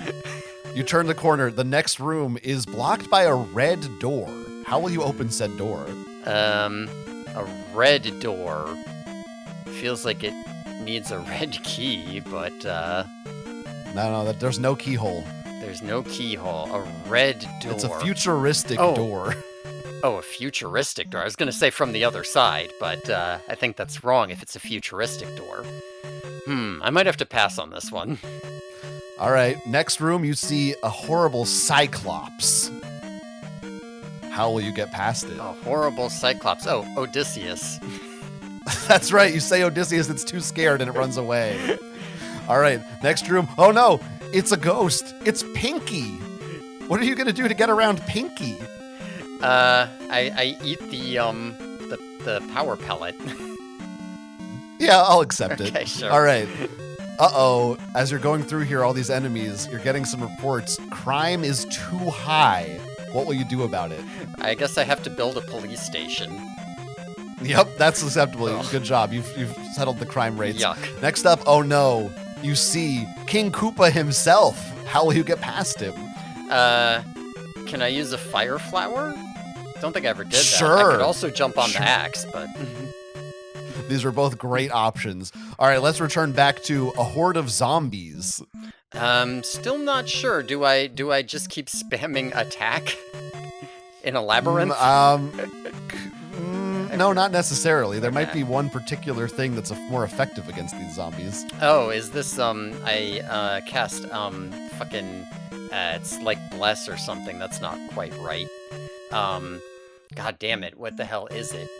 Your time is running out. Yeah. Pass. Okay, you've been 'Cause I wanna do poisoned. this What poison. do you do? I cast cure for poison. Correct? No, cure is only Cure? doing your health, not poison. Cure is not doing my health. Oh shoot, what the heck was poison? Oh, I don't know. I don't remember. Shoot. That's okay. All right, Oh, we're is gonna it have to jump to pure? the. It's pure. I'll give it to Okay. you. All right, we're gonna have to jump to your final way. You need to get out of here. You need to make your way home by saying the magic word. What do you say? Zizzy. That's right. Zizzy takes you home. You've escaped the maze. You failed to use the harm spell to Harm. defeat the zombies. Right. The goat you needed to lure away with a carrot, but being sure not to feed it to it, just lure it away. Oh, right, because I sort of did that, but didn't quite do it. And Right. the red door you needed to shoot with 5 missiles. Oh, Samus would because do. yeah, right, that was red. Okay, yeah, as opposed to blue. I was trying to think of where red was, and I was thinking maybe the basement door in Zork was red, and I had to open it from the other side, but I think it wasn't. However, you got 120 points out of a possible 150. That's not too bad. This was your best round yet. Yeah, yeah, because I had to I pay did give you a attention little when extra playing time a on the game. clock. That's right. The music, I don't have That's to right. really remember what game it went to or whatever, and the facts I don't really have to know at all. But the game, I did have to solve the puzzle at some point. Now, this means your total score is 325 points. Okay, that's not too And shabby. for having over 300 points, you have earned the rank of gaming enthusiast. Whoa, I'm enthusiastic even. Wow. Now, for those at home, 0 to 99 points is dunce. That's where I If you started. get 100 points, you're a baby gamer. 200 points, a novice gamer. 300 gaming enthusiast. 400 true gamer. Mhm. Well, we're not there And yet. if you get a perfect score of 500, you're a pro gamer. Wow. So everyone playing at home knows what they are. They can calculate their own score. Well, I'm happy to end up as an enthusiast rather than just a dunce. That's pretty impressive. You did a really good job. Thank you. Now, we could end the show here. We did have an idea for one more segment to try, but maybe we don't, just because we're running long. I think we're running long, and I think a test segment that we don't even know if it's good or not is maybe not the best way to pad the time. I know it's good. The listeners know. We'll do was it on good. the Patreon. Yes. We'll save that as a special treat for the Patreon. If only you hadn't yapped so fucking much during the award ceremony, this wouldn't have been so long an episode. What we need is a standard for it. Like, we need sound effects so I can say, and the winner is. Or I need to whatever. play you off, is what you're saying? Yeah, give me some. Yeah. Because then I'll have good cues. I won't feel like I need to explain my choice because Just fucking rambling on over and over again. Jesus, it was so exhausting to listen to. I think the only reason you But- think I talk more than you is because you like it when you talk. Yeah, well, we just already said most of the things you said in different episodes. Well, I think So it that's wasn't true new of you as information well. to me. Yeah, well, that's why I kept it so short. I don't know. Listeners, let us know who you liked listening to better. We really do want to encourage you to check out our Patreon page where we have extra episodes. This week, we are going to be covering as a special Christmas week. It's the holiday week. So we're talking about the video game movie 8-Bit Christmas. Should be pretty fun at patreon.com/badwithgames. Chat with us in the Discord, having a good time over there. You can email us with your thoughts about this season, where you're hoping the next show goes in the next season, badwithgamespodcast@gmail.com. Since it's our season finale, I'll also take this opportunity to plug things that I have outside of the show. Of course, you can follow the show on Bluesky at Bad with Games, but we haven't posted anything there ever. Yeah, I don't know why you do that yet. Maybe someday. You can also follow us on Twitch, twitch.tv/badwithgamespodcast. Links are all in the description. You can follow me on Blue Sky at Quince, where I sometimes share thoughts. I also post news articles and sometimes impressions or reviews of video games over at gonintendo.com. And I have a YouTube channel, youtube.com/at Quince. No, it's actually Quince. It's the Quince. I think I had to. Oh, really? I had to pick a different name. Damn. It's like the Quince. Quince was taken. That sucks. Justice But for I Quince. sometimes post videos over there. What would you like to plug, Will? Huh? Oh, I don't need to plug anything. I'm good. No, your Blue Sky, your dog times on Oh, Blue yeah, Sky sure. post. Yeah, if you wanted to. Yeah, I don't post there either. Great. And thanks, listeners, for being with us. I think season 2 is really going to be just next level fantastic. And I guess we can tell them how we're going to kick it off. Yeah, because we're jumping right back into it, aren't we? Like we're no padding here, right? We wrap it up and then we dive right back in. That's right. So I know I said like next season you can look forward to some, later, more advanced games. However, there's going to be NES games still, and we're starting with one in particular that's just seems kind of necessary.